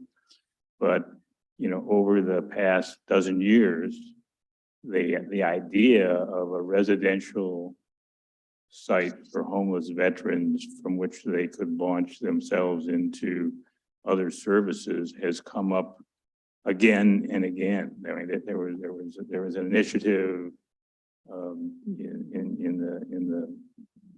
in the last decade of where some folks wanted one of the buildings at Western State Hospital for that particular purpose. It was a group that was wanting and looking to do that. And so I think if we put this RFP out there, not saying it's got to be operational in 6 months, but saying that this is money to get it started up and operational, and we would want to be done with a plan that it would allow us to continue to do that. We'll get something to do that. I sort of thought that in my mind, our discussion was the homeless problem in Pierce County is large.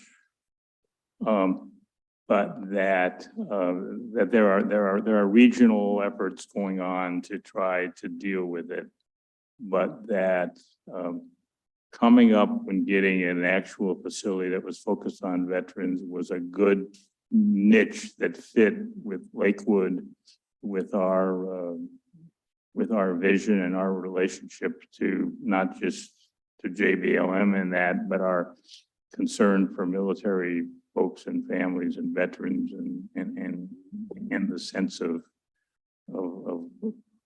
empathy for that group in our community, as well as linking well with our Veterans Court.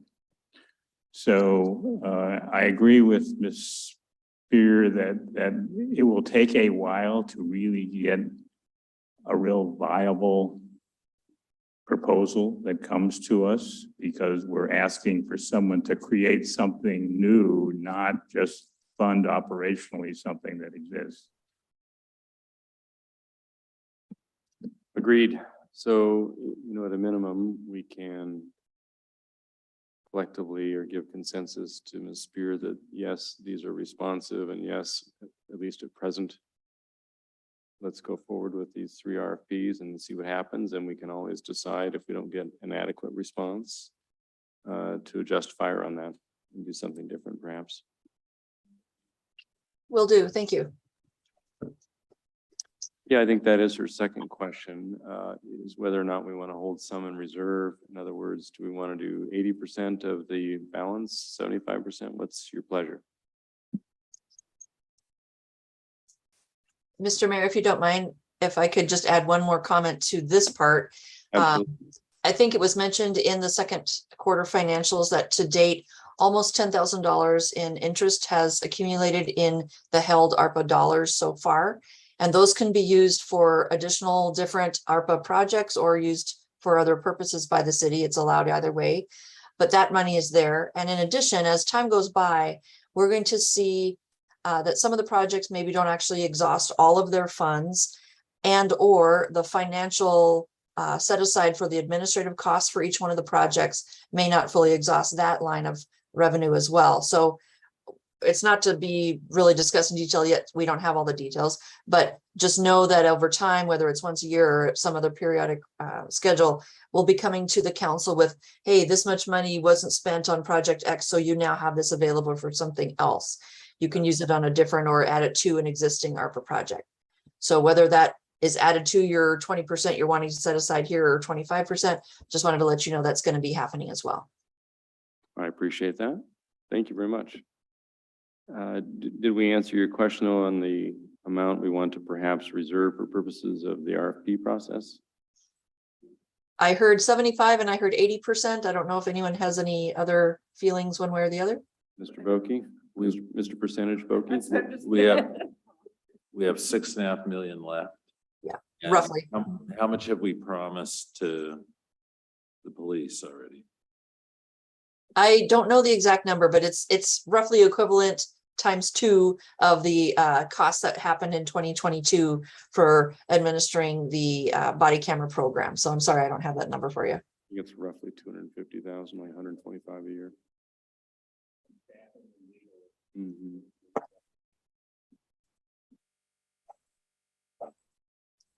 So do you have a suggestion on a percentage? Yeah, If you've got in mind, Mr. Mayor, a bigger plan. Yeah. To help out what we just talked about earlier. And I would be supportive of that. You're gonna want to keep some powder dry, and $1 million won't do it. yeah. So So if you got six You've got- something, why don't we say what, 5.5? Or no? 5 million? leave The a 3 million, RFPs? leave $1 million for you. I would like to. I would think that would be the minimum in my mind. Okay, you want to leave more? Let's give her some clear direction. You want to take off 1.5 off the table with the balance going to the 3 RFPs? Is that, I think I heard yes to the 1.5. Yes, so Okay. 1.5 off the table. Okay. That seems to be the consensus we have. Thank you. So what we will do next is finalize the RFPs, make sure that they are including all of the direction from you tonight. And then we'll open it up for roughly a month and then be back in front of the council, presumably once budget process is over with. And we'll bring you back the results we could get. Thank you. Ms. Spear? We got a follow-up question for you. Please. So I want to understand when you go forward with the RFPs, now we've given you 4.5 to work with on the RFPs. So those aren't categorized, correct? It's any, all or none? None of the RFPs at this point have any amount as a minimum or a maximum application amount. And I will tell you that from the applications we received earlier in the year, the full 6.5 and then some could be used on everything aside from the veterans. So it's going to be a matter of those that are seeking funds for the food bank, as well as the permanently affordable housing, to check back in with them. If we get anybody new, I would have to start the conversation with them as well. But just say, okay, if this is the amount available, do you have other sources of funding that you're also pursuing? And just kind of bring that information back to you to make sure we're covering all of the bases for those projects to be able to move forward. Great, thank you. Yes, Ms. Farmer. Ms. Spear, I was the one who brought up making sure that all 3 RFPs do mention within the city of Lakewood. I really, Okay. that the first one made it very clear that we were looking for projects to be cited within the city limits. I am curious though, with the Veteran Emergency Shelter RFP, because we also have a little proviso in there that said that they must be located near veteran supportive service providers. So I'm not entirely sure what we have within the city of Lakewood that would meet that criteria. So that might be a little limiting. We have the Cohen's Don't know. Veterans Network. Yeah, mental health. Does that qualify? Mhm. Okay, as long as we're not limiting ourselves. Yep. No, Okay. and I will say to Councilmember Farmer, the reason it's written like it is, now that I'm thinking about it, is yes, to have it near the Cohen's clinic, but also just as with Aspen Court, there may be a situation where veterans from multiple jurisdictions would be able to access a structure, and it wouldn't necessarily need to be within the city of Lakewood's boundaries to benefit city of Lakewood vets or their families. But then that gets it much more complicated very quickly into figuring out how the whole project would be funded. So looking at if it's going to be in the city of Lakewood, how many beds are we looking to construct or purchase and put into use? And I think we'll get responses back probably that run the gamut, run the range, and we'll have to figure out what is reasonable and feasible to go forward with, either a huge regional type of idea that we have multiple organizations helping to fund, or whether it's something that we want to maybe say, okay, at least at the first phase, this is going to be a City of Lakewood specific housing program, and it's going to be near the veterans services through the Cohen Clinic in order to serve those that were probably serving earlier at JBLM, maybe not, but are certainly those that are living within the City of Lakewood. Thank you. Sure. I know that for me, I am very interested in these ARPA projects being funded within the city limits. I know that we've spent a lot of money funding a couple of beds in another jurisdiction, Right. and that's just not a legacy for the city of Lakewood. Yes, Okay. we're serving Lakewood residents, but it's not. Yeah, And those are beds that go away. and those are beds that go away. Yes, yes, I know it's a. But yeah, I'm very interested in doing all that we can to make sure that this is a project that's built and it is a legacy project here in the city. But I hear what you're saying, Ms. Spear, that it might take a while. Yeah. Because this is a little bit of a unicorn. But I know that we have some interest on our state legislative side, and that we might be able to pull some things together. And I'm looking forward to the conversation. All right, thank you. Anything else? I think you have enough guidance, Ms. Spear. I do. Thank you very much. Very good. Thank you very much for your efforts and good work product.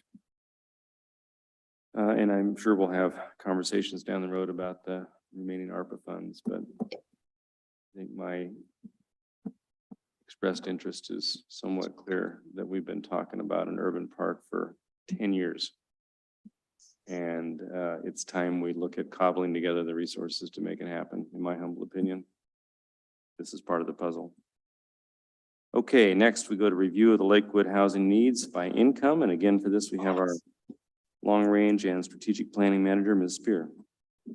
And I would just say it's 9 o'clock on a Monday night, and this is really ethereal, woofy stuff. So I'll try to take you through this, first of all, quickly, but secondly, just know that this is very draft. The information, we're just starting this process. I wanted to, and the city manager wanted to bring this to you so you would get an early heads up, because it will probably be talked about in September, possibly October at the Pierce County Regional Council.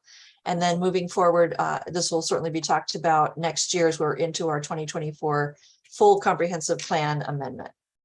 So what has happened as part of recent state legislation is this idea that not only do local jurisdictions need to plan for a certain number of people within a certain number of years, but now under House Bill 1220, there is a requirement for local governments to be looking at the needs by income band, and also showing specifically the planning for emergency shelter and housing, as well as permanent supportive housing. And so what has happened since this bill was passed is that the Department of Commerce has been asked to put together some guidance documents. And what I'm going to walk through at very high level tonight is just the very first blush of what it would look like here in the city of Lakewood. So a couple of things to clarify. I'll go back one slide. The statute itself says units for moderate, low, and very low and extremely low income households, and then emergency housing, emergency shelters, and permanent supportive housing. What does that mean here in the city of Lakewood? Because anytime you talk about area median income in Lakewood and Pierce County, they are quite different, actually.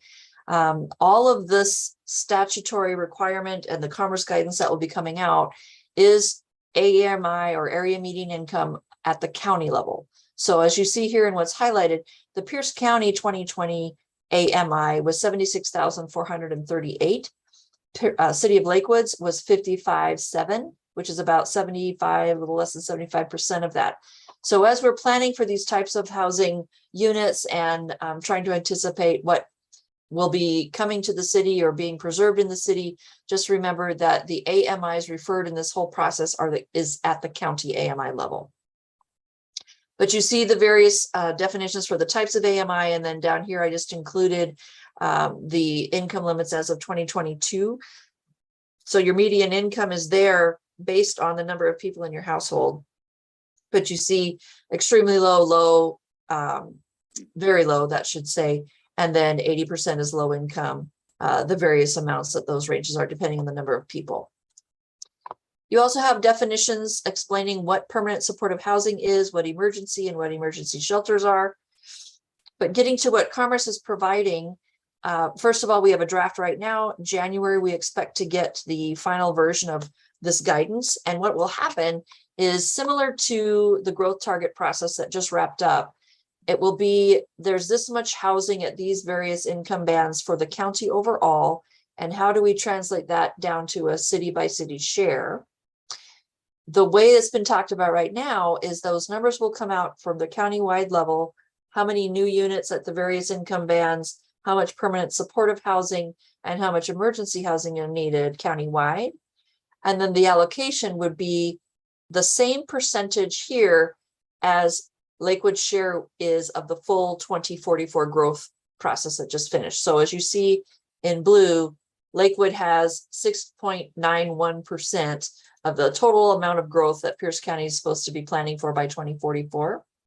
And so that same number, 6.91, is being used to say, we're going to break up how much you need of various income bands, permanent supportive housing, and emergency housing at that same percentage level. And I'm sorry, I'm gobbledygooking you, I know. So this is the first draft, the countywide numbers. You'll see down here in the chart. Right now you have a baseline where, for instance, you've got 355,799 units, and then they show where those fall on the various income band categories. The needed housing in order to hit this top row for the future in 2044 is also broken out. So what you're looking at right here is you need to add 33,350 housing units that would be available, affordable to those at the very extremely low income category.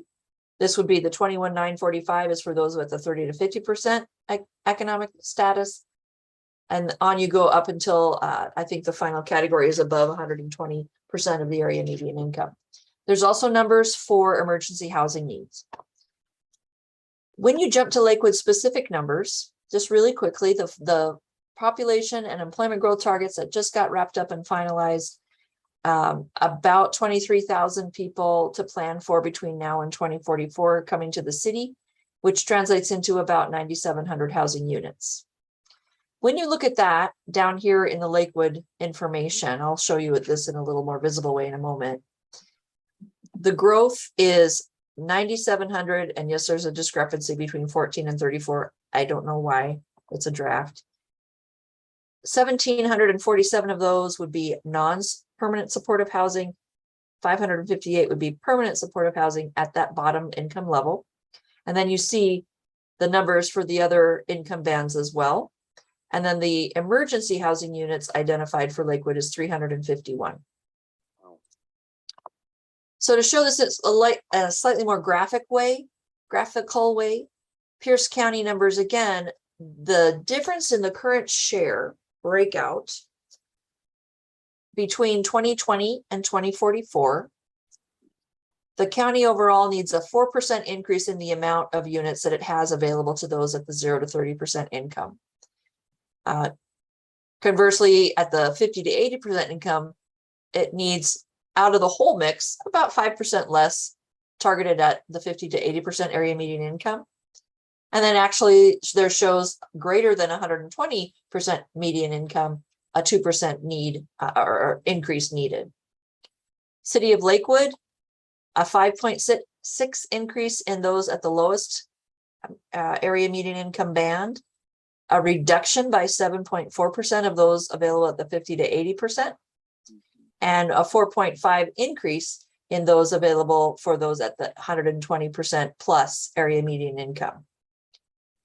And so I know that is not very intuitive or clear, but what I'm trying to say tonight is as we get to actually planning for the number of units between now and 2044, it would break out, if these numbers hold, that out of the total number of units the city is planning for over the next 20 years, 24 years, you have so many that need to be within particular income bands.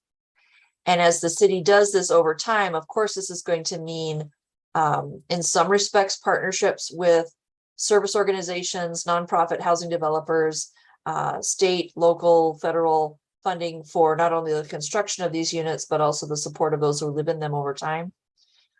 It does leave about 2,900 units that are, quote, unrestricted, meaning the growth needs to happen, but there isn't an indication they have to be at any particular income band. And then a reminder that there's this 351 number needed for emergency housing units.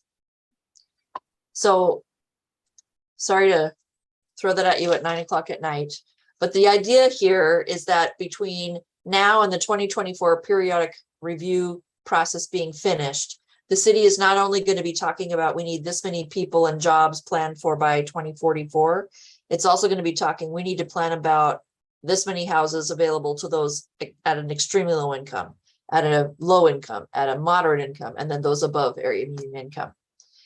This is all draft, as I mentioned. By next January, we'll get a final tool, but this is the new focus that you can anticipate coming forward with the 24 periodic review process. And with that, I'm happy to answer questions or let you go think about something else. Yeah, I'd like to think about something else. Yeah. Because it's a brain twister. Yeah. Especially when you think about the cost of construction don't vary by income level of the housing inhabitants. That's the challenge. So what is the thought on high about how they're planning for funding these homes to be constructed at the lower income levels where development may not be incentivized to do it, right? So then government's got to come in some way, somehow. Yes, precisely. The general rule of thumb is that anything below 80% of area median income rent or mortgage rates are going to require subsidization by housing vouchers, by construction being done with significant government or philanthropic investments. It's not going to be market rate developers able to come in and provide this product. So again, as the local government, of course, we're not the ones doing the building. We're not the ones saying you have to come build here. It's making the way as free of barriers and as open as possible for interested developers to come into our city. But it's going to get more and more complicated over time, and the competition for Northwest US developers who are fluent in this type of development to come to City of Lakewood or Pierce County for that matter, that's where it's going to get more and more complicated. Well, yes, I agree. As we talked a little bit last time during the public hearing on which we'll talk about in a minute on the tree preservation code, it's these interesting competing public policies of 9,700 units coming into City of Lakewood that has limited buildable lands and a desire by a large populace to preserve that which we currently have from development. So, Sure. Yeah. how do we do it? Right. Mr. Bokeh. And there's other flaws, right? I mean, because there's always movement in the market, right? So what was market rate housing and apartments, right, when they were built in the 1990s is now below market rate. There's always destruction of some properties, right? As we know, as properties get old, there's statistics around that like 1% of the housing stock is converted or destroyed every year. So I'm not sure how this fits. I mean, this is a really, I get it that people at the state and planners think they can plan everything, but it doesn't take into account gentrification. It doesn't take into account, I don't think, adult family homes, which I think would qualify for the 0 to 30% immediately. Sure. And there's 6 people in each one, not 2.9 or whatever they do. That's a good point. I don't think they've given us credit for that. So there's all sorts of problems, right? It just says you're going to build this, and then if you're not absolutely restricting anything new, right, or you don't restrict all the old stuff, if the prices go up, then it doesn't become. I mean, there's market rate housing now. Limited land increases the price of available land. Correct. Yeah. So I listened to the commerce thing. I think you were on that call too at PCRC last month, and I mean, when they're explaining it, they think, well, it's just, it's math, but it's a little bit more complicated than that, so. Well, very good, unless Mr. Brandstetter? Yeah, it's interesting to see how to go, and this is, something that we're in the 2024 window where we've got to work on the comprehensive plan and do something with these numbers. It just seems to me, for many years, we have always talked about looking at Lakewood, and that instead of having a bell curve of where we have high percentage of people who are sort of in the mid-income, and then the lower people who are really really low or who have really high incomes. We have the opposite of that. We've got a valley curve of where we have a lot of people with on the lower side of the AMI. But then we have a significant percentage of our folks that are well above that 120.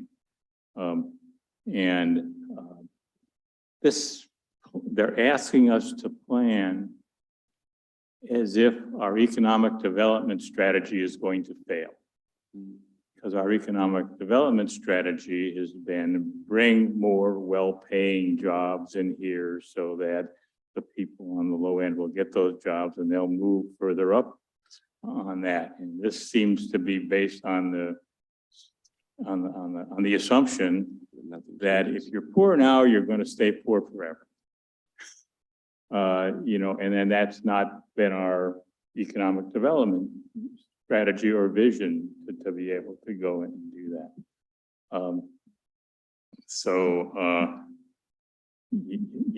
It'll be interesting to see how we do that. And I think that we can plan for what we want, but if as Ms. Spear explained, that a significant number of these units have to become available with some kind of subsidy to create their existence, then it seems to me the state is going to have to come up with the resources for those subsidies. They can't expect all the cities and towns in the state to do that.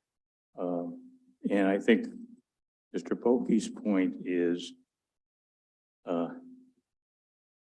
taking credit for adult family homes as providing housing for folks who are particularly at some of those lower AMIs, of folks who are, where their adult family home stay is being Medicaid funded, is an element to study and work into our plan in 2024 when we get there, that we say, come up with some sort of formula for how does an adult family home play into this along with the duplexes and triplexes and other things. It's essentially a sixplex. And Ms. Farmer? So this is something that we've been talking about, just starting to consider at the South Sound Housing Affordability Partners as well. I believe it was also at PCRC. So we're just starting the conversation. I do think it will cause us to have to think outside the box, to use a very overworn cliche. And I know that we had discussed accessory dwelling units early on in my tenure here on the council. And a month or so ago, I had the opportunity to tour an ADU that had taken over the backyard of a Tacoma house, and excellent construction, very well done. And there's a movement afoot by the company doing these to work with the faith-based community to put these in pads in their parking lots.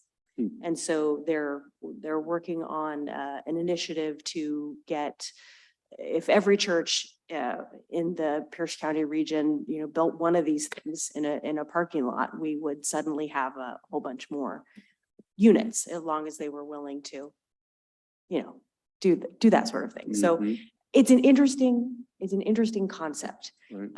And might play into part of our housing mix, Mhm. because we have to consider a lot of different things in order, number one, to fit all of these units into the limited land that we have. We might need to consider going up. Okay. There are other things that we're going to need to do, but I do encourage us to think outside the box.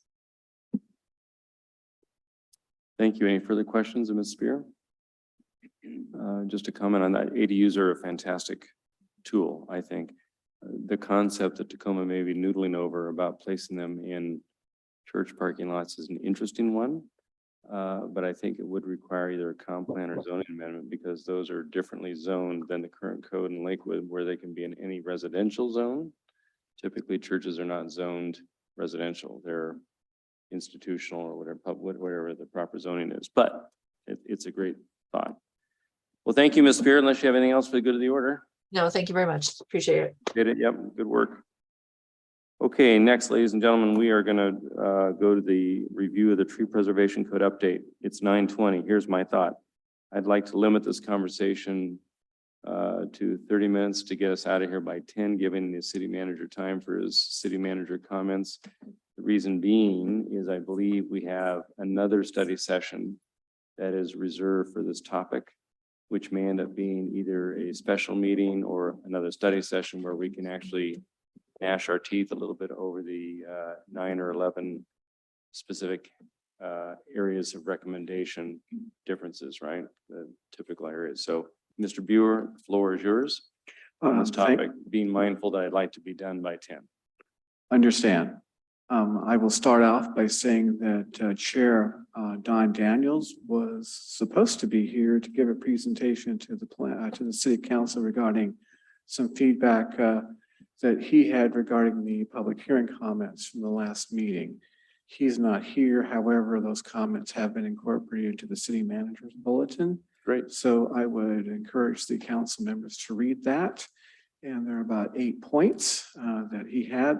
One of the things that I will very briefly mention is that the commission was attempting to consider not just the specific comments of a group or likewise within the city, but also all of the other regional requirements, et cetera, that the city of Lakewood has to consider when we're talking about land use. With that, I will now turn it over to Courtney Brunel. She is online remotely along with our 2 consultants. She's going to run through the presentation. I think she's going to keep it very short to talk about some of the specific examples that we gave to the council this evening. And then I would perhaps like to bring it back a little bit for some further conversation about how the adoption process might work if the council is interested. So with that, yes, but I have an overview question. So we received a bunch of additional information today via email that was either a listing of names on a petition plus other comments. My question to Ms. Wachter or the city clerk is the plethora of that information in or not in the record for purposes of the public hearing? well, how do you talk about what's in the box or outside the box? I would appreciate it. Heidi Wachter, City Attorney for the City of Lakewood, and Mayor Whalen and members of the council. You have closed the public hearing. As of when? The day I closed it, right? The day you closed it, yes, I'm sorry for not having the date readily at hand. But when you close the hearing, that means that the box is closed. Obviously, as a city council, you are always interested in public input and anything anyone wants to say. And you have what is colloquially known as open mic night, which the rest is formally known as public comment. And so people can come in and say what they want to say, and they can send you correspondence. We do not withhold correspondence from you. That's not an appropriate role Absolutely. for any of us to be in. So we will always pass the correspondence on to you. And there is a degree to which you can't unring the bell. You're going to look at your correspondence. I've worked with you all long enough to know that you're very diligent about looking at public input and all of those things. What it means in a very real way is that were there ever to be concerns over the process that was conducted, the record for this legislation included a public hearing where you took that information provided as part of the public hearing. And therefore, when you get correspondence, some of the correspondence you get, you give a lot of credence to. Other the correspondence you get, you may not even get to reading for another month because sometimes things get busy and you look at it later. You are under no obligation to consider it as part of your review of the tree preservation code. It is definitely not part of the record. If you happen to look at correspondence and it creates questions on your part, you certainly may ask staff those questions. It is staff's job, the employee's job, to respond if you have particular questions in making your determination. One of the points that the city manager made is this is a legislative process, and that is necessarily a little less problematic than if you were acting in a quasi-judicial capacity. Absolutely. If that was the case, I would be, well, you've seen me, so. Right. No, I would not be doing any, I would not not trying to be be- calm about it, but Absolutely. this is a legislative process. I think if you feel like somehow the correspondence has disadvantaged any particular member of the public in having their participation considered, I think we would have a different issue. I don't think that's the case here either. But whatever you choose to do with the correspondence, it is categorized as straight up regular routine correspondence received by the city I just council. want to be consistent so that everyone fairly understands the game plan with regard to subsequently received materials. If people want to consider it, that's fine. I think then we would need to let the clerk know that we would include that in the record if we were inclined to do it or not. It No, wouldn't be. it cannot be part of Got the it. record as Okay. far as I'm Got it, concerned. got it, Once got it. you do that, you have to reopen your record. Well, that's the problem, because otherwise, when does it stop? Right? Correct. It just keeps coming and coming That- and then coming. That and is the coming. problem. Right. And it's very duplicative, but Correct. okay, very good. Is there any other questions on that members of the council may have? There's a hand up there by someone down at the lower right. I can't read. Oh, it's just a cursor. But good observation, Deputy Mayor. Yeah. Okay, Ms. Brunel, it is to you, I believe. You have Great, the thank floor. you. Thank you, Mayor, Deputy Mayor, members of the council. I'm going to turn it right over to Planet Geo and Burke Consulting, who are here to provide some responses to some concerns that were voiced during the public hearing, as well as some options in response to the conversations that the council has had specifically related to maintenance. At the end, we do have two scenarios, but as you mentioned, this may be tabled for a future study session. And so if there is not time allowed, we can certainly move those on to the next study session. But tonight, I'll turn it over to Alex and Lisa, who will take us through the PowerPoint. Thank you, Alex. Wonderful. Thank you, Courtney, and thank you, Council Chair and council members. I will go ahead and just get right to it. So, okay, so first we wanted to review some of the tree canopy assessments data parameters to address some of the outstanding questions and comments. The data, I'm sorry. Okay. You're sharing your screen on this, Courtney? Okay, I'll go ahead. I hadn't pulled it up, Alex. Go ahead. Okay, yep, got it. Thank you.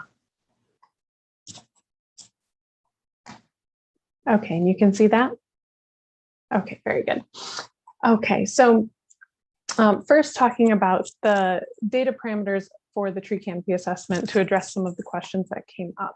So the data that we use to study urban tree canopy is derived from high resolution aerial imagery, and that may sound like some jargon. So I think just the picture on this slide illustrates this very well. So there's a comparison of 30-meter resolution versus 60-centimeter resolution. And so 30-meter resolution is your typical free data that is at a national scale for land cover assessments, and that is commonly used for like larger assessments that are nationwide for land use and land cover studies. But what we use is the 60-centimeter resolution data, and that is roughly 2 feet. And you can see the level of definition here, and you can imagine how valuable that is in urban environments where we are often talking about parcel level information. So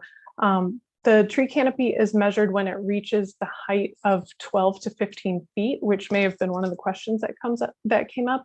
And that's to avoid that lower growth of bushes, shrubs, grasses, and all the understory plants.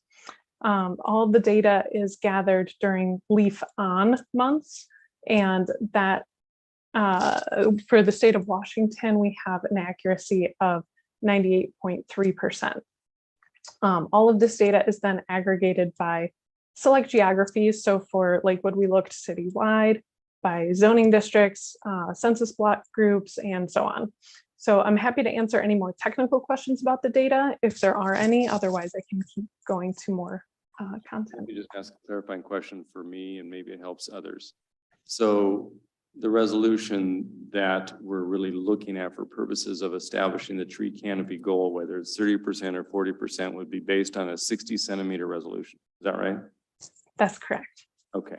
And in your opinion, is that going to be sufficiently adequate as opposed to some folks who are advocating that we do a tree survey, if that's the right vernacular, inventory, on either public and private property, which has a price tag to it? So they serve very different purposes. So when you're talking about your canopy goals and setting targets and working towards those targets, your canopy data here is really what you want to be using. And to be able to track that with the 60 centimeter resolution is really like the best resolution that you can get at this point. And that data is updated every 2 years. So you could come back at any point to get an update on that data. And a tree inventory would serve the purpose of telling the city how many trees there are, and then the measurements of those trees as measured by DBH. And there are other dimensions that can be measured as part of an inventory, such as the canopy spread, drip line, things like that. But for the purpose of setting canopy targets, this would be the data set that you want to use. Yeah. I hope that helped to clarify. Helps me. Does that help anyone else? Okay, great. Thank you. Do you have a Okay. question, Mr. Branster? Yeah. Okay, next. All right. So in Article 3 for tree preservation, there was no mention of watering requirements. Article 2 has a section on water conservation and suggested plant materials, but we drafted language to go into Article 3. And that language is shown on this slide here. It requires for care of trees that have been planted as part of mitigation for at least 5 years after the planting is completed. Watering in the first few years of a tree's life is essential to its survival. So while water conservation is very important, we also want to identify that when you're investing in mitigation plantings, you really need to water sufficiently to ensure that the survival of the tree and the establishment of the root system. There are varying levels of drought tolerant trees that can be selected, and those can be made accessible. Lists can be made accessible to community members as they're choosing which trees to select to plant. But in this case, we have some watering requirements for regular irrigation with deep watering during dry months. Also, mulching greatly improves the ability of the soil to retain that moisture and then to maintain a more consistent temperature. And it also improves soil structure and quality. So Hold on, Alex. Courtney, can you orient me on the page where this is found? I read it. So this is in response to Councilmember Branstetter and I believe Councilmember Anderson's concerns. Right now, the only place that this is found in the current code provisions is under landscaping, and it's for 3 years. So this would be an additional code amendment that we would incorporate in response to that request, that we include some standards in Article 3. So this isn't in the proposed ordinance at all? Not yet. No, this is a new addition in response to those council comments that we have received. Got it. Okay. Mr. Branstetter. Yeah, I thank you. And they're correct. It was something that I and You know, we're going forward as the ordinance is written. We're not going to say, well, we're not going to cut down any more trees. We're going to say there are reasons that trees can be cut down for a variety of things, to include making room where you have to build something to be able to go and do that. The replacement trees are one of the two primary mitigation standards, in that if you use the 2-to-1, the diameter ratio, you know, what you're doing is you're saying, okay, if you take down a significant tree, the tree canopy that tree was providing goes to 0. But that if you plant the replacement trees, that eventually it will build back up to be more than the original tree, because we're trying to increase the tree canopy. And that's our strategy, having something that improves the survivability of that tree to maturity, which is get it through the first 5 years after you plant it, because most of the trees that we plant will be planted when they're like 2 or 3 years old. And so that's why I'm very much in favor and would like to have this language added in for replacement trees. I think that one of the things that it will do, though, okay, is there's someone that looks at and to say, okay, do I want to plant the replacement trees that are required, or do I want to give the city dollars so that the city can plant the trees wherever? Okay, and these would be standards that, for the most part, the city uses now when we plant trees.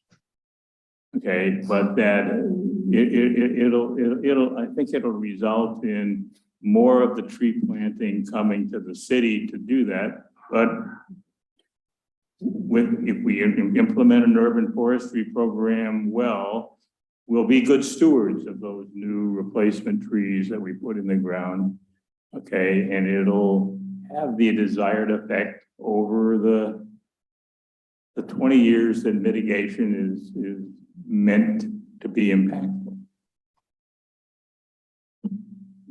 This language, if incorporated, will also hold the city's feet to the water fire, so to speak, because we would have to maintain that which we. Well, yeah, certainly this would be the standard that it would expect the city. It is planning a replacement tree, and whether they were planning it on Washington Boulevard or in Fort Silicon Park or which didn't fare well. you know, anywhere else. Got it. That's why. And if it would require an amendment to the ordinance when we finally get around to voting on it, you know, I would certainly be intending to propose that this language be added at the appropriate place or places, since we're dealing with more than one ordinance here. Very good. Thank you. And Mr. Mayor, a copy of the actual red line insertion can be found on page 5 of the memo, which is on page 193 of the council packet, if you want to see exactly what those red lines would look like. Got it. I see it there on 193. Thank you. Okay, we'll move on to the next topic. Okay. It was also important for us to ensure that the shoreline master program, the critical areas ordinance, and the tree preservation standards were cross-referenced properly. So we did go back just to make those corrections and make sure that they would be cross-referenced correctly.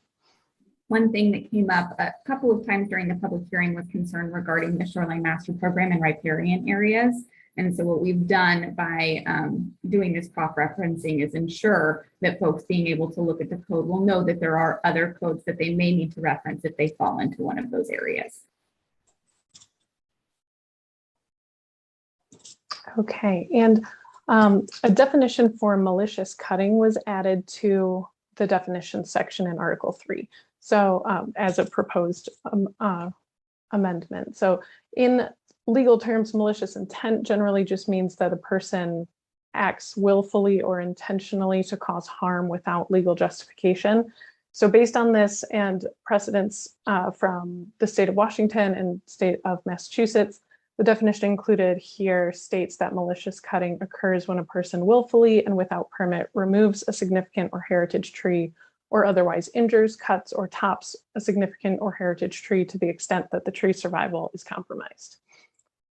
So this was necessary as we mentioned malicious cutting throughout our recommended changes, but didn't define it anywhere. So here's the interesting question. I think it's helpful to have a definition. But as one who's litigated a lot of timber trespass claims in my 30 years as a lawyer, the tree's survival is compromised, and that's measured at what point in time, right? At the time of the cutting or 5, 10 years down the road? I mean, it's hard to know until the tree dies whether or not the cutting was so quote unquote malicious that it resulted in that significant survival impact. Right? And who's going to monitor that and when? Right? And who's going to know at, say, year 2 whether the cutting is what compromised the tree's survival or the lack of maintenance, waterings as suggested by Mr. Brandstetter, or something else, right? I throw it out there because I can see these kinds of issues come up. So one thing just to for malicious tree cutting, whether it's the waterer or the cutter, or a combination of both. Go ahead. So in our best management practices, there are standards for how much of a tree can be removed at one time. And so that would, as our certified arborist standards can be cited, we can extend that to say, more than a third of the tree. If that is removed, then that would compromise the survival of the tree. Chris, anything you want to add on that, or? Yeah, something along the same lines there. Hello, everyone. Chris Pfeiffer with Planet Geo. Just wanted to mention that, it would have to be this discretion of a professional, like a certified arborist, and making sure that the practice adheres to industry standards and best practices. So maybe we cite those standards in the definition and not call out the specifics of the standard. But I think that's the best way to justify, or define what is malicious. So pretty much what Alex was stating, but just some suggested additional language. And forgive me for asking the question, but remind me, so who reports on their neighbor? Or this, that, oh gee, Susie Smith, I think she's guilty of maliciously cutting her tree. Does that get reported? And then who investigates? And do they use a certified arborist employed by the city, or one that's privately employed by the defending neighbor who has quote unquote maliciously cut their tree? Mr. Mayor, currently we receive code enforcement complaints from a variety of sources, folks that are driving through the neighborhood, walking through the neighborhood, their neighbors. Our code enforcement team does monitor whether or not the activity that was reported took place, and if we can verify that it took place. One thing that would be important for us as we move forward through enforcement is having some type of an inventory option for us to look at to reference the number of trees that existed on a lot at any given point in time, so that we could determine if trees were removed and verify that they were removed using that data source. One thing that was discussed in front of the Planning Commission was this idea of malicious cutting, and that it would essentially need to be something that the city would have a contract arborist on staff for in order to be able to make that professional determination. And then that is when the fine would be incurred, is if that was determined by the contract arborist. Okay, and I'm just asking the questions because I think lots of folks in the community will be asking them as well. Mr. Buer. It's at 30 minutes, Mr. Mayor. I know. Very close. It's my own darn fault, isn't it? Yeah. Did you have something to add? I was going to say this, if this malicious cutting issue is something that we struggle with on a regular basis, if you do adopt this code, it's going to be more work for the code enforcement officers. I get it. That's why I asked the question. Usually the malicious cutting comes from people who are told you can't cut these trees or you need to get a permit and they ignore us. They do it anyway. They right? do it anyway. That's the category of malicious cutting that we get into. I try to keep it as simple as possible. Yeah. No, I appreciate it. I'm not trying to be too combative, but I want to raise the questions because we're getting them. So I appreciate the help on this. Okay, what's the next issue? So that concludes the response to the public hearing. And if we want to table it now, we can certainly bring these scenarios back through, or I can go through them quickly. I'll leave that to you, Mr. Mayor. I think we can go through them. Okay. The effort to put it together. Yeah, let's do it. Sure. I have two scenarios, and these are both actually real world situations that we're currently working with in the planning department. This first one is an applicant who lives on a multifamily property, and I've screenshotted where that property is located. And they are interested in removing 10 oak trees that they report to look dangerous and sick. There is no building permit application or plan associated with the request. So we pose the question, can we remove the trees? Next item. So under the current code, a permit is required for the application. We would require a tree retention survey, an arborist report confirming the property damage. And then based off of our existing code, if there is a tree that's damaged, diseased, or is a safety hazard, it can be removed. It's no longer considered significant. It's removed from significant trees. So they would be able to remove the trees and there would be no mitigation required. Given the fact that they are oak trees, under the proposed code, an application would be received again. It would be able to be removed because they would be considered significant, but we would require replacement trees at a 2-to-1 ratio. Now, if it was determined that they were not hazardous, or we had additional review by our on-contract arborist, in this case, a reasonable use exception may be required if they wanted to remove these 10 oak trees because they felt that they were damaged or dangerous and sick, but it was unable to be confirmed by an arborist. Mr. Mayor, for the council's edification, a regional use exception permit is a public hearing before the hearing examiner, a $4,300 fee.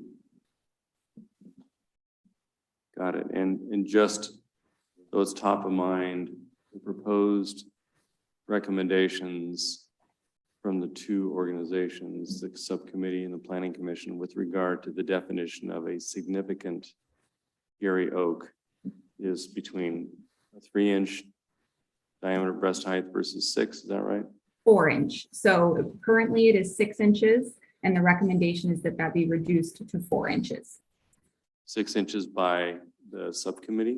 Diameter at breast height. No, both the ad hoc committee and the planning commission recommended that it be reduced to 4 inches. So that instead of looking today, our code defines a significant tree as 6 inches diameter at breast height.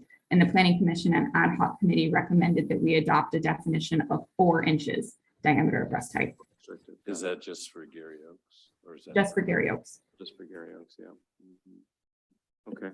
Yeah, it's a little bit more restrictive, obviously. So, okay, got it. Scenario. Thank you for that. Next on that one. Scenario 2, a property owner is interested in subdividing their 38,000 square foot lot into 4 lots via a short plat. All of the proposed lots are under 17,000 square feet. They have a stand of oaks on site with an average DBH potentially or over 20 inches. Are they permitted to remove the trees for the future development, and is tree preservation required? Under the current code, and we've discussed this in the past, yes, they can remove the trees and no future preservation is required. Under the proposed code, and these red lines have already been put into the draft ordinance, we would require a permit. An application would be received for the short plat. And then once the short plat was processed, we would require tree retention as part of a short plat. And so staff would review the reason for the request, determine if it met the administrative reasonable use development standards under the critical areas ordinance, which is again 1,500 square feet for a single family residence on the building footprint. So it could be multiple stories, but 1,500 square feet for the first floor, 1,000 square feet for an ADU, and 1,000 square feet for a garage. Assuming that they met that criteria, they would be able to remove their trees and mitigation would be required at a 2-to-1 ratio. If they did not meet that reasonable use development criteria, or it was not compliant with the or it is not compliant with the preservation criteria attached to the short plat, the tree removal permit would be denied and application or the applicant would be allowed to apply for a reasonable use exception. Something to note to the commission or to the council and the mayor is that once we go to through the short plat process and we identify trees that are being preserved, that's identified on the short plat. And so now you're beginning to have a record of your preserved trees through the subdivision process. Got it. So on the mitigation, let's just say you've got 20 trees with that average of DBH over 20, say it's 20 and your mitigation is 2-to-1, so you got 40 inches. Do you divide that by the 4-inch for the significant Gary Oak to say, okay, it's going to be 3-inch, I believe. Yes, the standard is 3 inches and that's what our code defines. mitigation, right? So then you take that, multiply by $400 per tree, and that gives you the total. Or they just replant, Right. right? Or what you pay to the city. And with the council's options that have been proposed by the city council, they would have that 2-to-1 ratio. They would have the option for canopy coverage you worked with an arborist, and they'd have an option for carbon sequestration. So they'd have 3 different options to replace trees on site. That's Okay, flexible. Mr. Bowden. Yeah, help me with this then, because most of the short plats I see, it seems like we get 2 or 3 houses or 2 new houses on a short plat. It seems like off Hipkins, right? By the time you get a driveway back there, I don't see where you have much room to plant many more new trees. So what are their options then? Their options would be to replant trees based off of canopy coverage, carbon sequestration, replant on-site, off-site, or pay into the tree mitigation fund. Okay. So how, and in your case here, do you have any idea what they would have to pay in? So it would depend on the building footprint. The way that I see this playing out realistically is for an administrative reasonable use development, a lot of people are going to be able to come in and develop on short. I mean, anybody would be able to come in and develop a modest home on a short plat, on a recently platted lot. What we would be looking for is to preserve those trees that are maybe just an inconvenience or something that they would like to remove, but don't necessarily have a cause to remove, that today they would be able to remove without any permit or preservation criteria or mitigation criteria. So we would still allow for projects to go through for the reasonable use development, modest homes, ADUs, and garages, but we would require mitigation for anything outside of that and the 2-to-1 ratio for any of the trees that were slated to be preserved on plat. Right now, for standard plats, we look at building footprints on every plat that comes forward to us, and we expect that trees aren't going to be preserved in a set building footprint area. And so we wouldn't require tree preservation for a building footprint that's anticipated on a short plat. But today for short plats, there is no preservation criteria. Tree retention plans are not typically even required unless we do suspect that there is an oak grove on site. So this would apply not only to oaks, but to any tree in order to ensure that we don't lose our canopy as we see more short plats come through. So right now you could knock them all down. Correct. Okay, so, but before we get too far, because people who are listening, it's a legal term, so I'll let anybody who understands this reasonable use exception. What does that mean? And why is it there? Because I mean, people are going to say, well, that's the loophole, right? But we have to provide that, I believe, do we not? That's a question. Defined the reasonable use exception criteria in the critical areas ordinance. It's already a process that is used in our critical areas ordinance. And what we've done is looked at other jurisdictions and wetland criteria in order to establish what would be considered a modest home for single family residential property owners. We can change what the criteria includes. So if we wanted to alter the building footprint, we could, or if we wanted to send all of this to the hearing examiner, that's something that, for example, the city of Oak Harbor currently does. If there's a critical area, there's no administrative process, but we have proposed, like other jurisdictions, that we have a administrative process that we know meets the criteria for a modest home. And one of the required findings for any short plat is that we are creating buildable lots. So we can't create a lot that is not feasible. So in order to meet that finding criteria, we would balance this, really, the preservation of or the trees with this administrative reasonable use development option. At the end of the day, a reasonable use exception, correct me if I'm wrong, because I am not, this is not my bailiwick, but it's basically to protect property owners from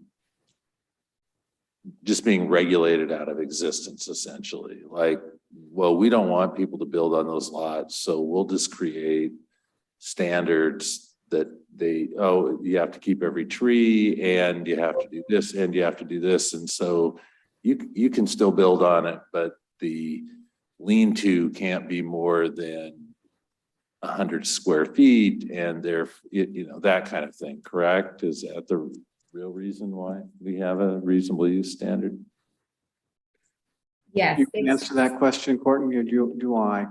No, you're welcome to, but I just pulled up the code. Essentially, it's if the application of our code provisions would deny all reasonable use of a site. So a development could not take place. The development would not be feasible. Then the reasonable use exception criteria kicks in. And we have standards or maximums that administratively we can approve under the proposed code, and the hearing examiner could approve under our existing code. Can't make a buildable, non-buildable. Right. Or a separate tax parcel, I should say. Thank you. Yes, Mr. Branstetter. Yeah, so I actually think that this is a reasonable way for us to go. It gets us away from the current event of where the easiest way to develop any piece of property is clear cut it. This gets us away from that, okay, to where you've got to do some planning, and you've got to look at where the trees are and where you plan to have the houses are and where there's room for coexistence. But it does say you are able to design lots. And to be really honest, if you think about some of the subdivisions that we have seen lately, where they've clear cut all the trees and then they build houses, now you have a subdivision of houses that are in a heat island. Whereas in many of the more established neighborhoods, including the one I live, trees and houses coexist well, where they are. So I think that this is a good move forward to just eliminate clear cutting is the easiest thing to do, but doesn't prevent us from being able to develop lots for buildable things. And it may be that it will help us a bit with with density and some consideration about what do people actually build? Do they build something a little higher? Do they build things that are duplexes and triplexes, so that instead of 2 single family homes, so that things are more compact? And it goes back to where we heard Ms. Spear about where we're looking at about how do we actually build more. residential space to be able to go and do that. And for me, seeing a significant amount of acreage clear cut is really disappointing and sad. And the fact that our current code just allows that is one of the things that we needed to fix. And I'm glad that both the planning commission and the committee at least had ideas and are kind of around this idea. They defined it a little bit differently, but they're there. It can be challenging when you look at the Barker property. We spent a bunch of time doing the PDD and you deal with smaller setbacks.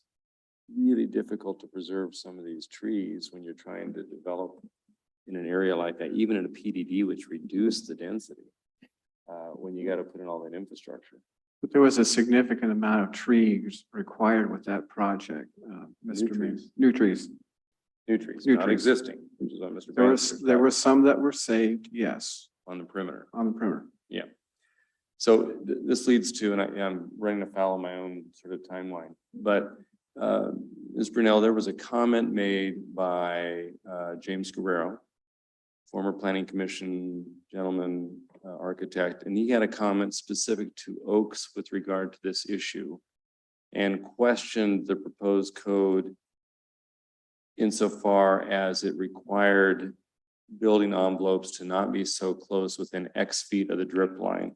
And his comment, as I recall, was that may be applicable to fir trees, which we know have more instability issues, but oaks, at least anecdotally, seem to be more tolerant of that. Why would we not allow some development closer to the drip line of an oak canopy, for instance? I may not be articulating it perfectly, but I think you get the drift. Is there an issue there that we need to take a look at with the proposed code? Alex, do you want to discuss where the construction standards came from for not building within the drip line? Sure. And you know what? I don't think I have that in the presentation right now, but No, I know it's not. I apologize, but it was maybe we can defer to the next study session if you want on that topic, but that's an issue on the proposed code.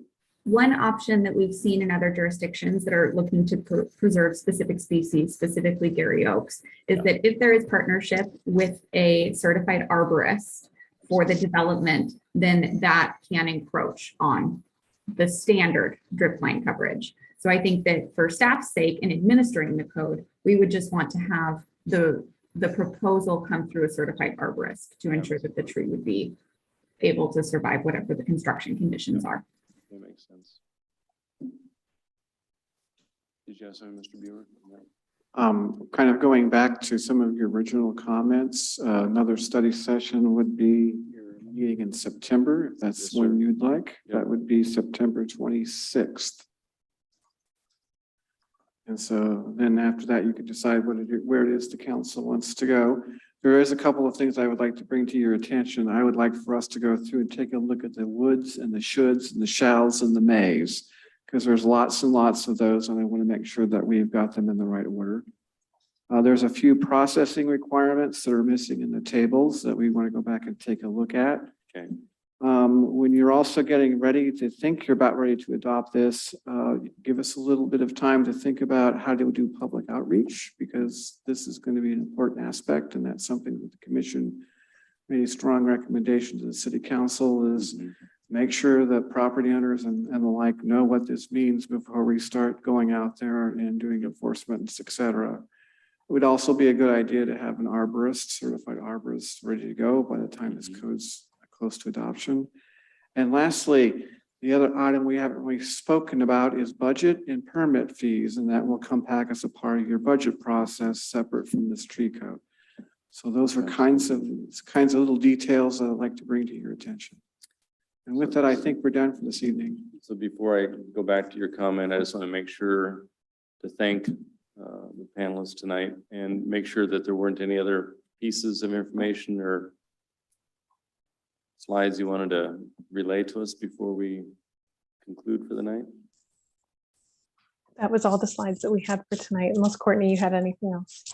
No, thank you, Apparently, Mr. Mayor. we want to make sure we conclude this before the next study session is held in the town of Buckley, apparently.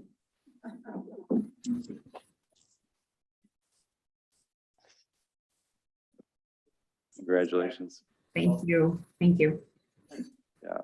Well, one comment to Mr. Buer, I think for the next study session, this was helpful tonight, and I didn't mean to race through it, but I knew that there was a finite number of questions.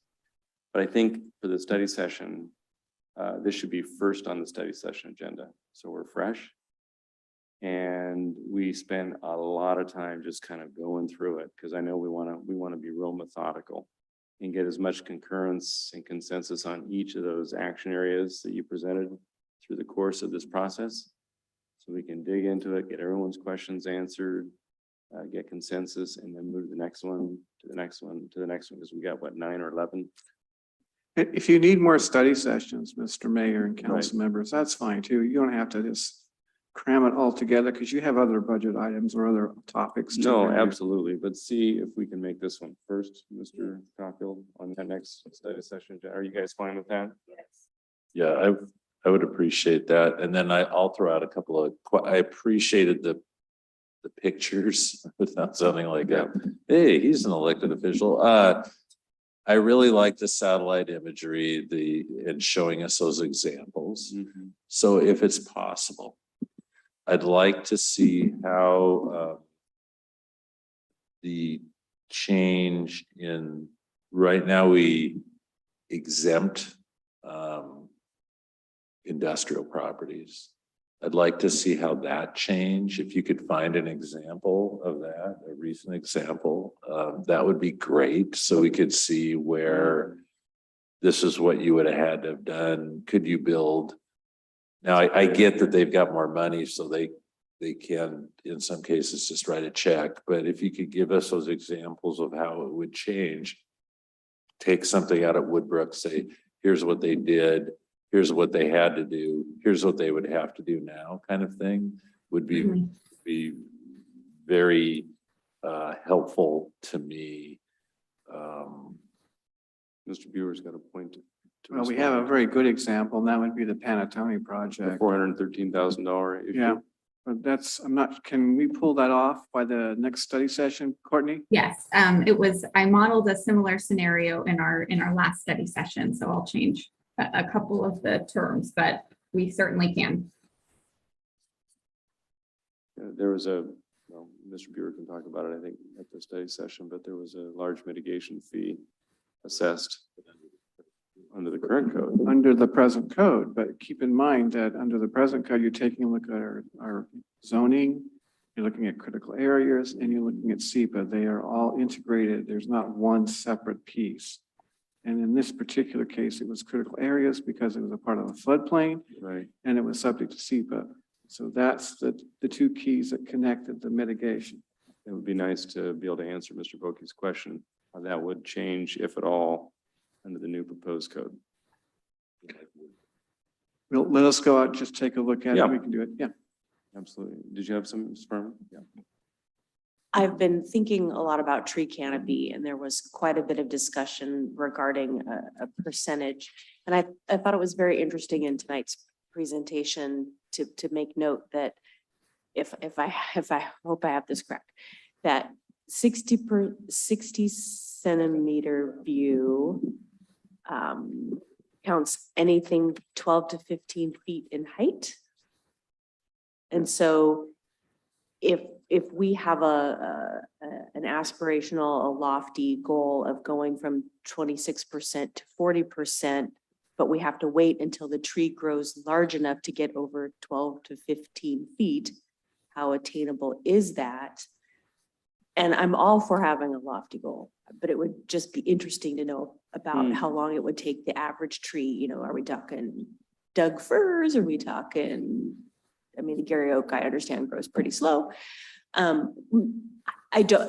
In the research, I was trying to determine if some of the other cities had done a combo of tree canopy and tree inventory numbers. Because if we were to pay extra to get a tree inventory, we're certainly talking about planting more replacement trees and planting more trees. So our numbers may go up, but it may take us longer to get to a canopy percentage. I don't know, but it's been something on my mind. Any thoughts, panelists, on that before I turn it over to Mr. Branstad? Alex, any thought on that, or Chris? Sure. So commonly when you're planting a tree, and Chris, feel free to jump in on this, but a new tree by the standards that are placed in Lakewood for, I believe it's 3-inch caliper for tree. So within the first, so that tree, depending on the species, would be maybe 10 feet at within a couple of years, but then within 10 years, I'm sorry, Chris, maybe you can fill in some details on this better, but.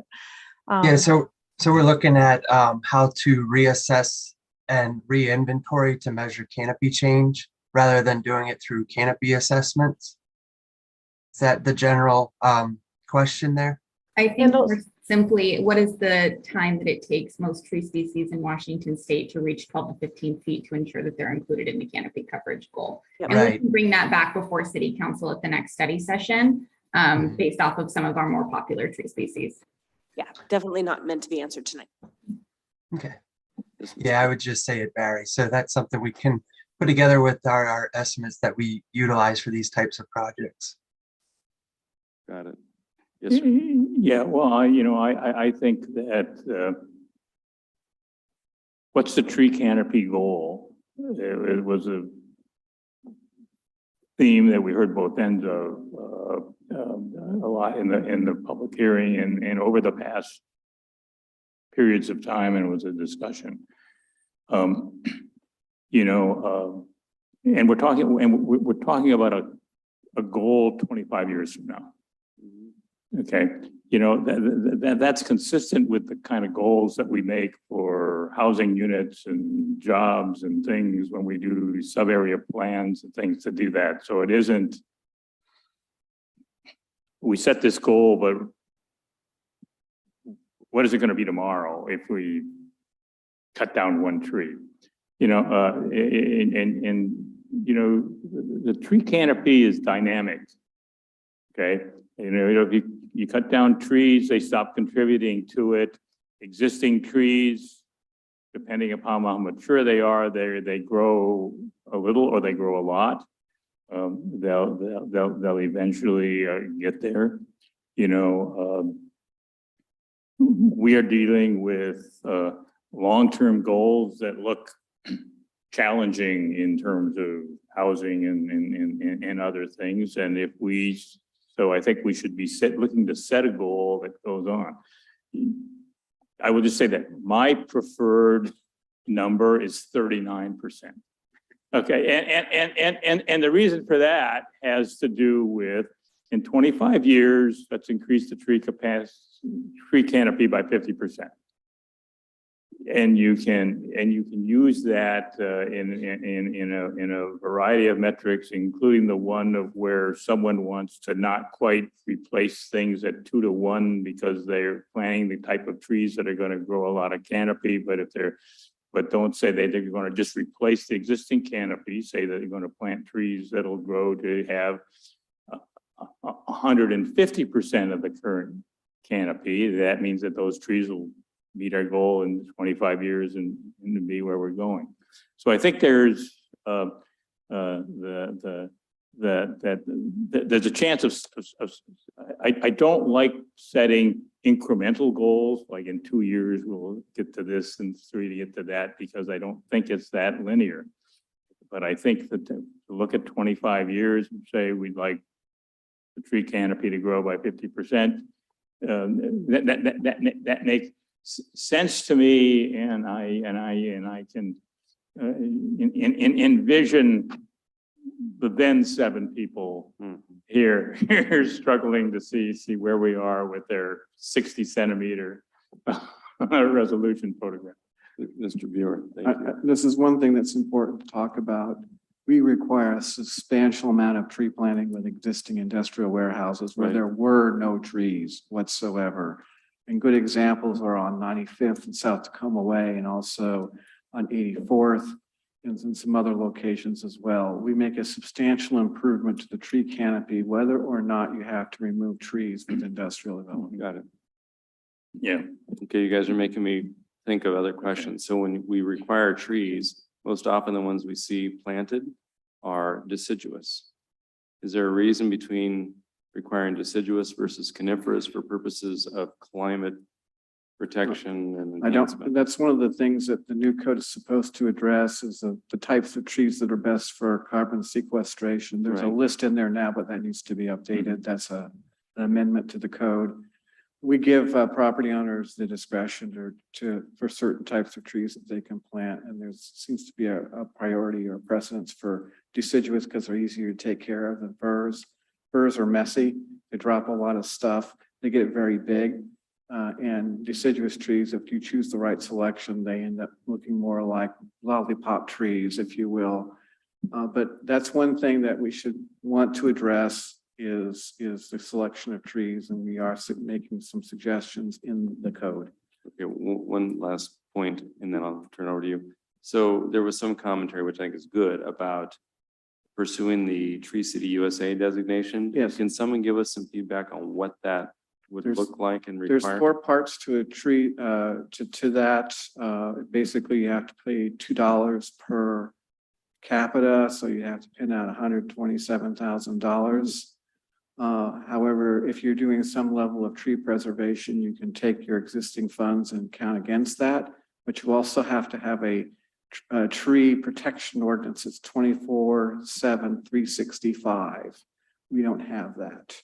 You mean 24? We have a maintenance program for trees, for city trees. Now, something we've been working on off to the side is working with University of Washington Evans School of Public Administration. I've requested that they work with us on developing a 5-year plan for urban reforestation. The 5-year plan would talk about an incremental approach to introducing a tree management plan into the city. That's coming back if they approve the proposal for council review in the late spring, early summer of 2023. So Okay, that's an option to a tree city, and I think in the long term would give you a better idea of what costs would look like. But it also includes goals, objectives, a whole series of defined strategies and so forth. It's also talks about operational costs, and all that would be presented to the council in one full package. perfect. Mr. Branster, last word. Yeah, thank you. And along that line, I think, Mr. Buer, at the next study session, I think one of the most important things that we'll put in place with this group of actions, these ordinances, is actually getting to the point of where we have an urban forestry program that is proactive, okay, and that is looking and that moves us forward from, I think, our current situation is that we have a code that we enforce, but it's not, and I think that getting an arborist either is whether it's by contractor in-house and of having an act. So I'd like kind of at the next study session to just get a little bit of clarity about how what we're passing is going to actually be creating an urban forestry program going forward, and a little idea what it'll cost. I'm thinking we're talking about some permit codes and things like that that they can go towards funding some of that, but we'll see where it is. And then the other thing is that I looked at the whereases in the ordinance. And the whereases are typical whereas timeline type things for the most part. You did this, do that. And I think that we ought to look at putting some whereases in terms of why are we doing this? Aspirational. And not just for our benefit, but for the benefit of future hearing examiners that understand our legislative intent when we pass these ordinances in terms of being able to go and do that. So just like see a little bit more robust, aspirational is a good word, whereas is to go with the ordinances. Very good. I'm sure we can branch out from there. Any other questions for the good of the order? Again, thank you for sticking with it. We really appreciate your work. And I know it's been a long process, but a good one. And I blew my own time schedule, but thank you for hanging in there. I did jinx it, didn't I? All right, take care. Thank you. Thank you, Courtney. Thank you. Everyone, thanks. Mr. Caulfield, the floor is yours. Good evening, Mayor, Deputy Mayor, council members. I'd like to call upon first our City Attorney Heidi Wagner to give you an update on an emerging item regarding the your LTAC committee. Ms. Wagner. Thank you, Mr. City Manager, Mayor Whalen, and members of the council, Heidi Walker, City Attorney. And it always comes back to the legal department. So we were asked a question about your Lodging Tax Advisory Committee, which is taking their annual meeting next week. And as you know, there's all kinds of rules about how that committee works. So I started looking into it, and in the state law, there is a requirement that the appointing authority review the commission each year and make any necessary changes to it. And people other than the legal department properly brought it to you on July 11th, and you realized that you wanted a full complement of 3 and 3. That's 3 representatives of entities that collect the tax and 3 representatives of entities that spend the tax. And obviously there's also yourself, Mr. Mayor, who participates. So that's a group of 7. You realized that you didn't have the total complement, and you asked us to proceed to find the full complement. Last Tuesday, you authorized the addition of a collector. That brought you up to 2 and 3. So what we have is we don't have the proper composition. And I use that word very specifically to say that what the law requires is that the committee be composed of the equal parts of collectors and spenders. And so one of the discussions, because we have done some things in the past where somebody was going to be absent from the meeting, but attendance at the meeting is different than composition of the committee. And so that brought us to the discussion of, okay, so who do we bounce out?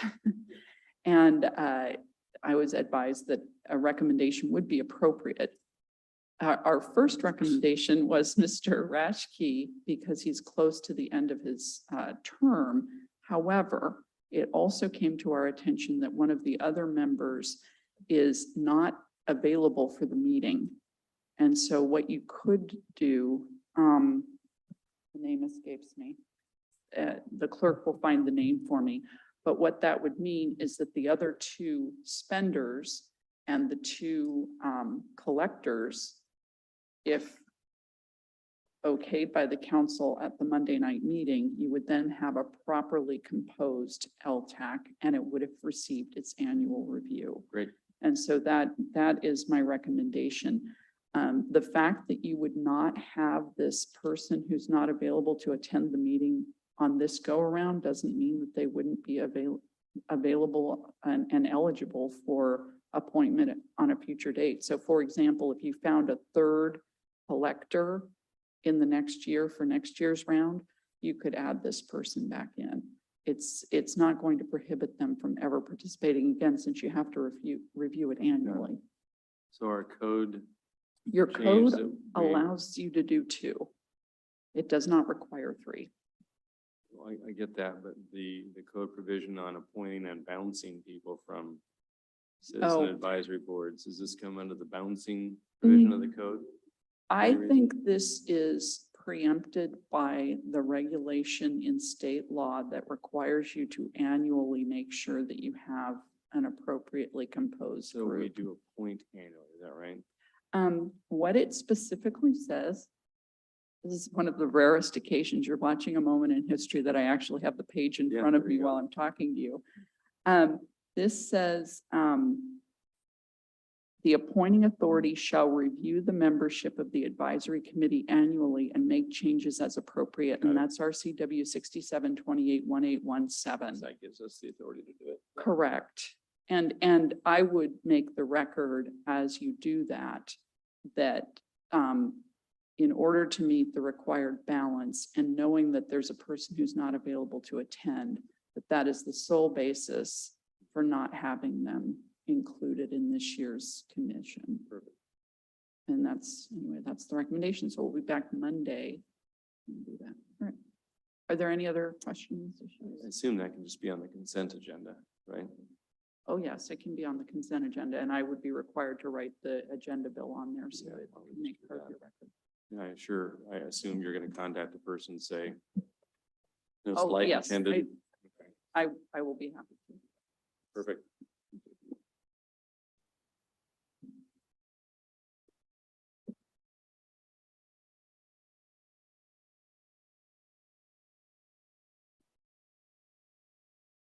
Good evening again, just a couple of updates.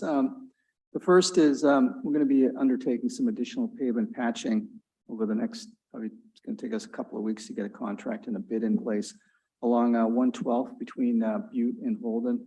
This is a temporary detour route in support of phase 2 of the JBLM North Access project. And so it's been getting some wear and tear. So we decided to move forward with a contract to get that done. But again, it's probably going to be about 2 to 3 weeks before the pavement patching does occur. But if you drive out there, you'll see the markings on the ground. We've already been out there doing that. Last week, I mentioned to you that we had submitted for 4 parks grants in support of 2 projects, Wards Lake Park and Harry Todd Park. I'm pleased to announce that the 3 Wards Lake Park grants, one ranks 7th out of 25 applications, the second ranked 9th out of 25 applications, the third ranked 9th out of 34 applications, and then the grant for Harry Todd Park ranked 14th out of 34 applications. Based on past state legislature appropriations in support of these programs, these grants should all get funded. So just wanted to pass that on to you. This will be in your state legislative policy manual for, obviously for support as it moves forward. Kind of a follow-up to the discussion that you just had. We will be proposing as part of the 23-24 proposed biennial budget that the city council evaluate and consider the creation of an urban forestry program. And to actually get going on that, we've been working with the University of Washington MPA program to actually utilize some of their students to help our community and economic development department. If you might remember, earlier this year, they helped us with our climate change program as well. And so we should know in the next few weeks whether or not the City of Lakewood's project has been submitted. If for some reason it's not, then we will still move forward with the evaluation of that. It's just, it'll probably kick off in the early part of 2023 as opposed to the latter part of this year if we get the partnership with the University of Washington. Also, as a follow-up to earlier in the evening, I think the executive director for the Pierce County Library System mentioned this. We have identified Thursday, November 17th as the date for a joint meeting between this body and the Pierce County Library System Board of Trustees to hear a presentation and a report and recommendations from the Library Advisory Committee, work is currently underway. And then as far as some upcoming events, 2 more weeks for the Farmers Market. This Tuesday, tomorrow, and then the following Tuesday will be the last one of the year, September 20th from 2 to 6:30. This Saturday is our last Saturday street festival of the year. I believe it's the last one of the year. Yes. Yep. And then a week from Friday on September 23rd across the street, Catapult Adventure Park is having a blue ribbon cutting with the Lakewood Chamber of Commerce. So if you have an opportunity, I'm sure they would appreciate your your attendance. So with that, Mayor, that's my report. Fabulous. It should be a kind of a nice welcome to the town center. Great, great business, it sounds like. Any questions for Mr. Copfield? I guess you're off the hook. You're good. All right. So council comments, Ms. Bell. Thank you, Mr. Mayor. I just would like to say that Catapult is wonderful. My child loves it. So I hope to be there for that.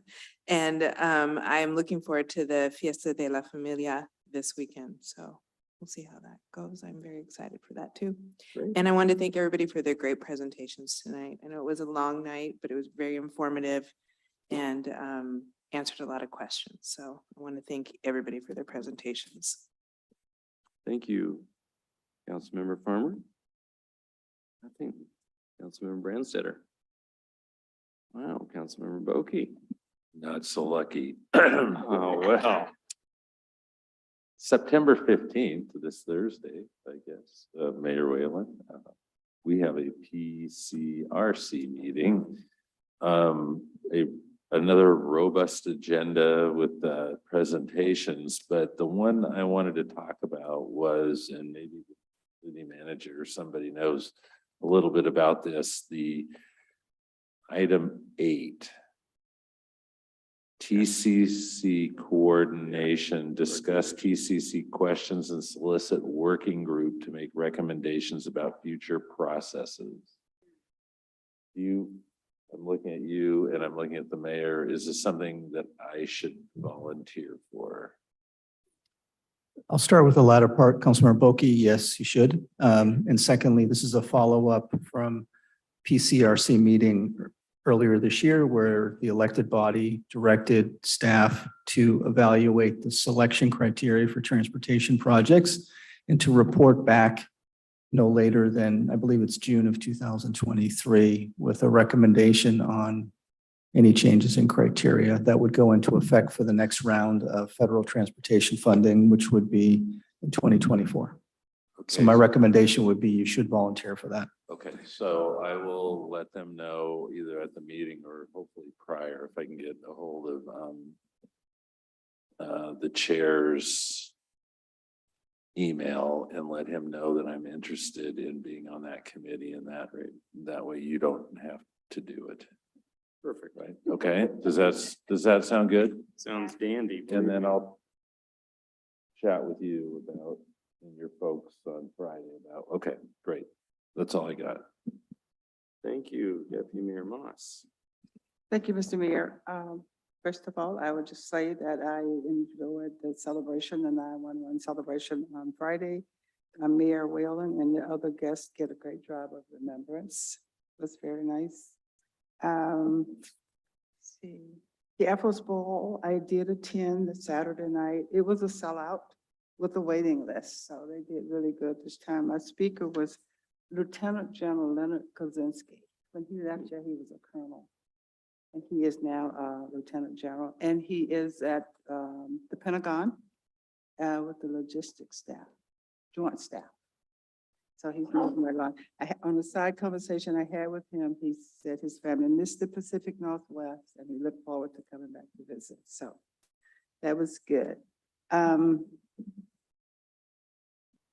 Update on the Honorary Commanders Program. A couple of weeks ago, the mayor attempted to congratulate me. And I had not heard, but I found out that Bren did get confirmation. I got nothing. So I walk into the Air Force Ball and Colonel Fazenbaker approached me. He says, Mary, you didn't respond to my email. And I said, Colonel, you didn't send me one. It didn't come to me, but I would like to share with you what he had sent out in August that I did not get.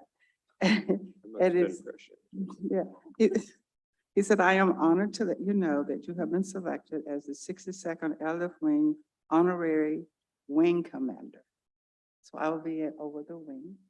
My first responsibility will be the 29th of September for the honorary change of command. And during this ceremony, I will assist Colonel Baker with passing on the wing guidon. Thank you. Okay, thank you for that. In the celebration, and then that afternoon, I will have a tour of the 62nd Airlift Wing and get an update. Plus, I will have an opportunity to meet some of the airmen. So I'm excited about that. And I also attended the H Barn. That was really interesting. I really appreciated the visuals that they had out there. And I think that's it for me. It was a great event. Oh, one other thing. They introduced the deputy mayor for the city of Lakewood, Mary Jones. I almost fell off my seat, but I sat there and everybody was looking at me. Did you get married? So it was a big laugh. And your answer was? No. Not no, but. Yeah. And then after that, it was Colonel Baker clarified everything. So it was fun. I'm glad you had no identity crisis at the moment, but congratulations. Yeah, yeah, exactly. Yeah. Congratulations. It's an honor, well deserved. And hopefully you can incentivize them to get that civic leader tour going again. So we can remember those flights we did years Yes, ago? I do. And I was going to share too that Jamie Garrett is the 62nd Operations Group. Oh, great. So between the two of us, we got it. That'll be covered. great. Yeah, fabulous. But I do plan to keep you guys informed and invite to some of the events that come up. Yeah, thank you. Very good. Well, just a few comments from me. I did attend the H-Burn meeting put on by Partners for Parks last Thursday, the 8th. It was a great opportunity to meet with local leaders and get information about the project. There's a lot of excitement generated about it. The mayor of Stillicum was there, and he told me that he plans to put in a part of their legislative agenda, a budget request on the capital side to help with that project. And I said, we should maybe think about doing a joint request. I know the manager wants to kind of reserve the issue for then join the Squally piece on the 250 for the parks work, but I just throw it out there because if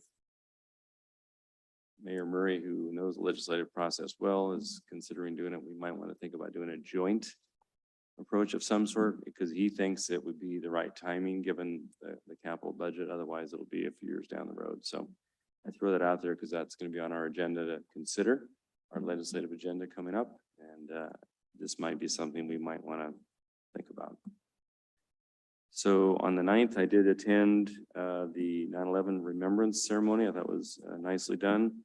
And, you know, little technology yafu here and there, but I think it was a really well done event. And then this coming week, I have the Chamber's annual meeting and installation banquet on Thursday, the 15th, that I'm going to be assisting with, and followed by a Pierce Transit Board retreat. So lucky me, the whole day is taken with other events. What's that? Oh, that's right. We did a video recently. The city manager, Ms. Ma, Deputy Mayor Moss, myself, and a few others.